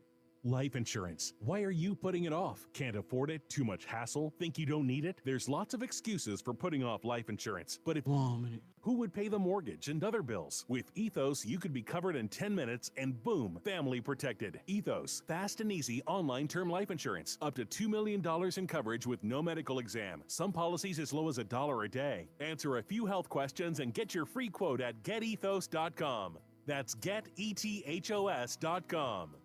If you want jazz music, go to New Orleans. Bagels, New York. And for psychics, think California Psychics. You want the best, you go to the best. At California Psychics, home of free spirits and open minds, we know better than anyone what makes a good We guarantee if your reading isn't life-changing, it's free. Visit CaliforniaPsychics.com and experience the joy of certainty. California Psychics. What's up, everybody? You know who it is. You know who it is. You know who it is. It's Reese on the radio. Frederick Douglass of the 21st century. It's WTIC News Talk 1080. And do not forget, folks, courtesy of Between Rounds, the Bagels Bakery and Sandwich Cafe located in South Windsor, Manchester, and Vernon. Our last but not least caller of the day gets a dozen bagels a month for 6 months. That's a dozen bagels a month for 6 months. The last but not least caller of the day, courtesy of Between Rounds, Bagels Bakery and Sandwich Cafe, located in South Windsor, Manchester, and Vernon. We'll get to your phone calls in a second. Are you a big bagel guy? I know you've had them in the past, but do you have a favorite, Roland? Do you have a favorite bagel if you had to choose one? I just like the plain bagel. You're a plain bagel guy. Yeah. And do you have it with anything? Like, can you eat just a bagel, or do you have to have something with it? No, I'll toast it with butter. Really? Yep. Okay. So I have a weird weird bagel. I don't want to call it a fetish because that sounds sexual. So I don't want to that. Yikes. It's a weird bagel thing. I describe it like this.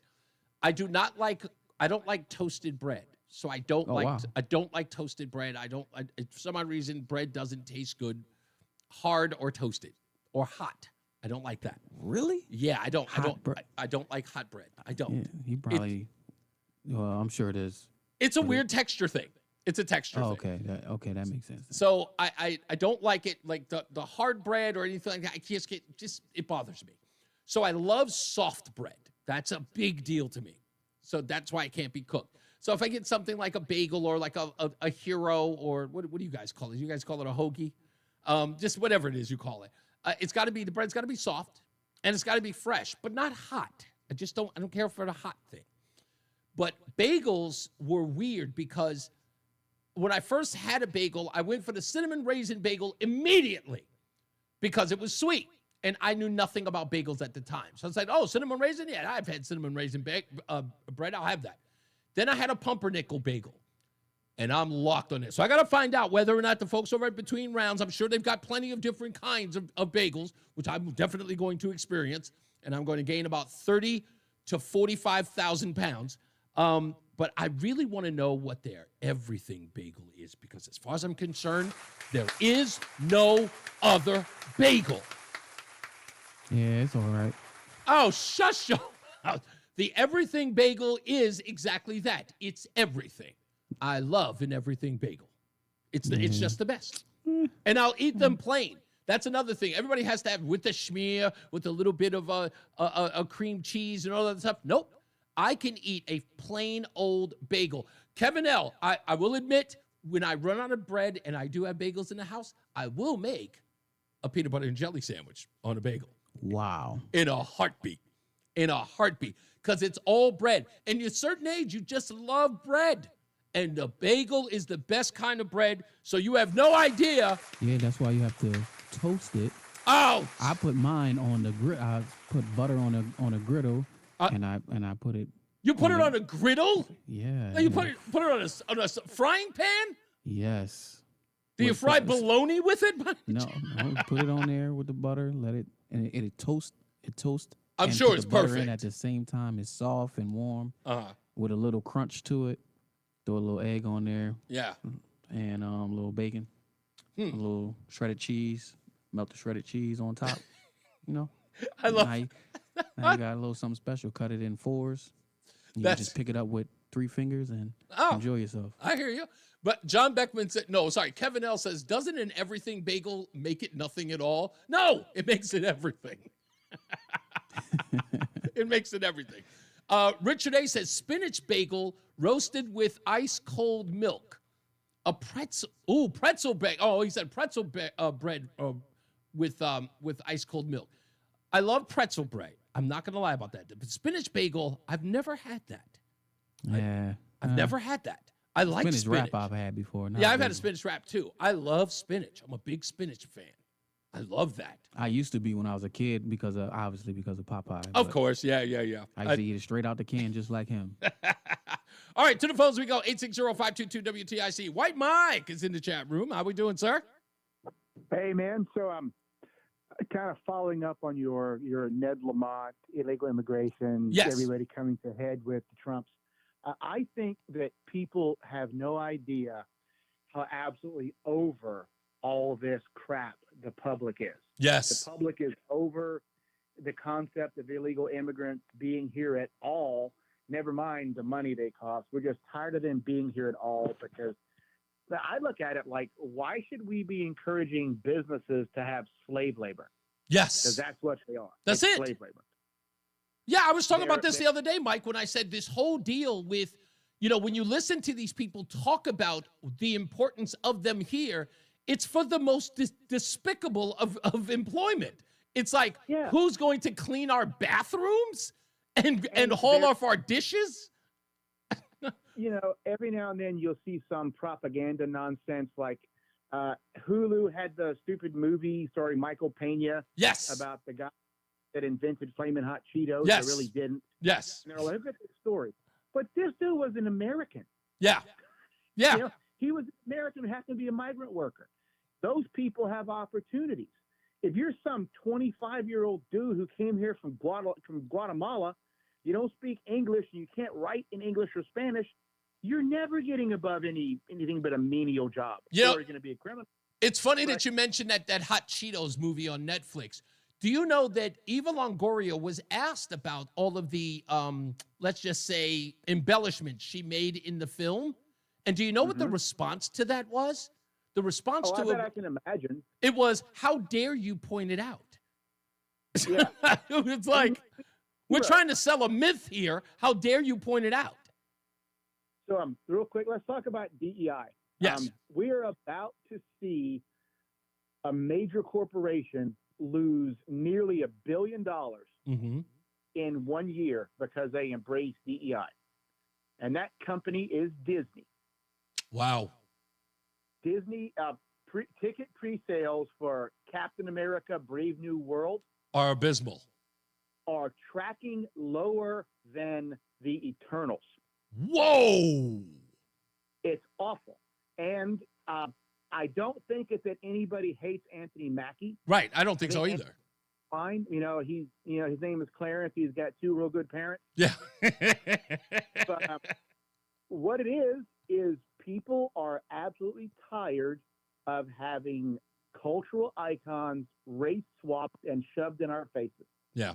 And if you're a black person, you should be insulted that all they're willing to give you is the white man's hand-me-downs. Exactly. I know, you're right. I told you, that's why my biggest problem with Black Panther was, somebody asked me, what did you think of Black Panther? I was like, it was 2.5 hours of black-on-black crime. And people said this was a benefit to black folks. Like, what? The 2 things that cracked me up about that movie was, one, Wakanda is this technological powerhouse, supposedly set in modern-day Africa, but all of Africa is an asshole except for Wakanda. Right. Because the Wakanda won't help their neighbors. And when the movie ends and T'Challa finally decides he's going to go help black people, where does he go? To the UN. He goes to Oakland. He sets up a center in Oakland to help poor black people in Oakland. Oh, that's a good point. Those people in Ghana. That's such a good point. That's because that's where the writer was from. Yes, I know. All right, thank you. Let's go to Aaron, who's in Goshen. How you doing, Aaron? How are we doing today, Reese? Well, pretty good, sir. It's been 2 weeks, so we don't have to talk about California anymore. So, hey, no, California is actually, that's on the docket tomorrow. I've got some great stuff for tomorrow on California. Oh, yeah. Well, I was talking mainstream media. Okay. So Oh, yeah, media, you're right. They moved on from that, of course. It never happened now. It's all fixed, everybody. It's no worries. It's all good. I just want to point out TikTok is like the biggest ruse going. And I'll just simply say this. Eric Swalwell, right? General Milley. Oh, yeah. All of whom had direct ties and contact to China still have top secret clearance. Exactly. That's all you need to know. Yeah. So we're worried about citizens being spied on, but the people that are in charge of everything and, secret documents, stuff like that, they can have mistresses or girlfriends and, that are Chinese. Aaron, let me ask you this real quick before I let you go. Let me ask you this. How did you feel when you found out that the 51 intelligence officers who talked about the Hunter laptop being Russian disinformation, were you at least, happy to learn that they had their security clearances revoked? Because those folks work in news media simply because they have that security clearance, which in essence, their meal ticket has been revoked. Yeah, I mean, it's good. Justice has been sort of served, yeah. but not completely. I mean, But what they've done is treasonous. Oh, and couldn't agree more. We don't uphold that. We don't uphold that law. Like, fire up the gallows. I don't know. There needs to be something. Somebody needs to pay for this, and it's just ridiculous. When Swalwell still has clearance, he's still a representative. I agree. On, people. I'm like, hoping. Look, we have a lot. Listen, there's a lot of time. We're barely into day 3. I give it some time. I promise. If I don't see anything in the first 100 days, call me back and yell at me and say, what are we going to do? All of Joe Biden's pardons are indictments that all those people are guilty. I couldn't agree more. Something. Thank you, sir. Let's go to Sean in Meriden. How we doing, sir? Good. I agree with the last gentleman, and like the pardons, like absolutely ridiculous. That one of the guys that got pardoned. I remember this story because I was working in Hartford. Oh, Peeler, I should say. The 8-year-old and the mom got killed because the 8-year-old was going to testify. Mm-hmm. And I want to know, how did President Biden know to pardon him? Yeah. In Connecticut. Yeah, who was the Mr. person who said? Blumenthal. Because you actually have to commission a pardon. Someone has to write a letter on your behalf. And you know who was around during that time, and I was working against him doing I was doing family preservation, and Richard Blumenthal was the Attorney General in Hartford at the time. Oh, wow. Okay, so he wants to come and shove this cockamamie bull crap. It will not fly with me. Wow, that's an interesting. Go ahead. I'm sorry. The last thing is Attorney Tong, okay, was outraged about this moms being separate, where the child's being born in America and you're not an American citizen anymore. Yeah. I don't think he ever is. He has never explained how does the law not apply for the 20 million who came here illegally, who broke the law, but now you want to enforce the law of they being born in America, they need to be citizens. Oh, yeah, perfect. If you let them break the first law. That's right. Perfect question. Perfect question. And you also covered for Biden for 4 years. So you did all that, but now you want to enforce the law in the state of Connecticut. Yep, good point. You're absolutely right. Damn good point. Thank you, sir. Thank you. Much appreciated. Hey, last but not least is Jeff in Marlboro. How we doing, sir? Our last but not least caller of the day and recipient of a dozen bagels for a month for 6 months, courtesy of Between Rounds, Bagels Bakery and Sandwich Cafe. How we doing, sir? All right. I'm last but not least. That's crazy. What do you got? So I got 3 types of bagels for you. What do you got? Okay. Or not types of bagels, but bagel, toppings. Okay. So plain, toasted or not toasted, with cream cheese and a shake of salt. Got to add that salt. Just a little bit of salt. I've never had it with salt. Is that give it a tang of sorts? Because I've never done that with the salt. Now I'm interested. Yeah, a little tang. It's really good. Okay. Do you have a particular cream cheese, or is there only one Philadelphia cream cheese? Pretty much just any brand. Any brand is okay? All right. Nobody has. Make sure he got to stay on. Okay. Yeah, I will make sure he stays on. Jeff, make sure that you stay on so we can get your information, by the way. All right. So okay. So you got 3. So you got the plain bagel with or without, and you said you got cream cheese and salt, and those are the only things on the bagel. Yeah, toasted or not toasted is fine. Okay. And I like an onion bagel. Good bagel. not toasted with cream cheese. Yeah, an onion bagel. Damn good bagel. Yeah. I can mess around with the onion bagel. Eat it like a sandwich. It's great. Are you a toasted or I guess you said in the beginning, you said toasted or untoasted, it doesn't matter. Yeah, it depends on what I'm putting on there. When I do the onion bagel with the cream cheese, just plain, I don't toast it. Yeah, I just like it because a bagel is a hearty thing. Now, I'm going to tell a little tale out of school, and it's kind of embarrassing, but I will tell you this, Jeff. Do you know what I do? Do you know what I do with bagels when my wife is like, if my wife hasn't cooked anything and she's like out with her cousin or her friends or whatever, so she's out running errands and there's nothing in the house and she's gone food shopping, whatever the case may be, and I want a quick snack, I will go into refrigerator. No, I actually just go into the bag and grab a bagel and just eat the bagel, plain. Just bite right into it. Raw dog, just right into the bagel. Been there. Yeah, exactly. I told you. I understand. All right, Jeff, thank you. Congratulations, sir. He is our last but not least caller of the day. He receives 1 dozen bagels for a month for 6 months, courtesy of Between Rounds, Bagels, Bakery, and Sandwich Cafe, with locations in South Windsor, Manchester, and Vernon. Go out there as soon as possible and go patronize. My favorite place right now is Between Rounds. As we always say, radio is free, so we thank you for paying attention. Remember to keep JC in your hearts and in your minds. Sean Patrick, we love you and we miss you. Remember that panic is not planning, so plan your work and work your plan. Me, I'm Reese on the radio. He is Mark Christopher in the BPS Traffic Center. Good night, Mark. Hey, Reese, have a great day. We'll see you tomorrow if you're 91 southbound, moving well from... All right, good sir. All right. That's where you're going to See, I start told you seeing I get delays. that, We have an accident. that whole Between Round thing's 91 popping. exit I 20 knew Country I Club worked Road it in Middletown. Left and Um, center lanes block. Stay right. did you- Delays are approaching 21. did you get the email in about the Cromwell. news? Behind that. Northbound Yeah. I got all the emails. You know that was directed towards me, right? Oh, was it? No. I don't know if it happens during Tom's show, but I know it happens here a lot. So, and I saw it. I just went, okay, all right. No, that's everybody's show. Is it really everybody's show? Yeah, that's why she said all. Oh, really? Okay. Yeah, well, except Brian, he don't get calls. So. Yeah, right, probably a smart move for him, I have to admit. It's probably a good move. Yeah, so pretty much it's just you and Tom that she's talking about. TIC News. But yeah. I get it. Okay, I know I haven't gotten any word. Have you Partly received cloudy anything and close to? quite cold tonight with the low down to 8. Word about what? You know. No. I haven't. We head through 30. I haven't. She hasn't said anything to me. She's probably waiting on corporate to approve something. Okay. Cold. So And that's you haven't talked to usually what it Steve either? is. No, I haven't talked to Steve yet either. Friday to round Well, at least he- I won't talk to either one of them till Monday because they only work Mondays and Tuesdays. So in What? office, they're only here Mondays and Tuesdays. Arena in the that's weird. WTIC Okay. Weather All right. Center. Good enough. All right, I'll give you a holler, man.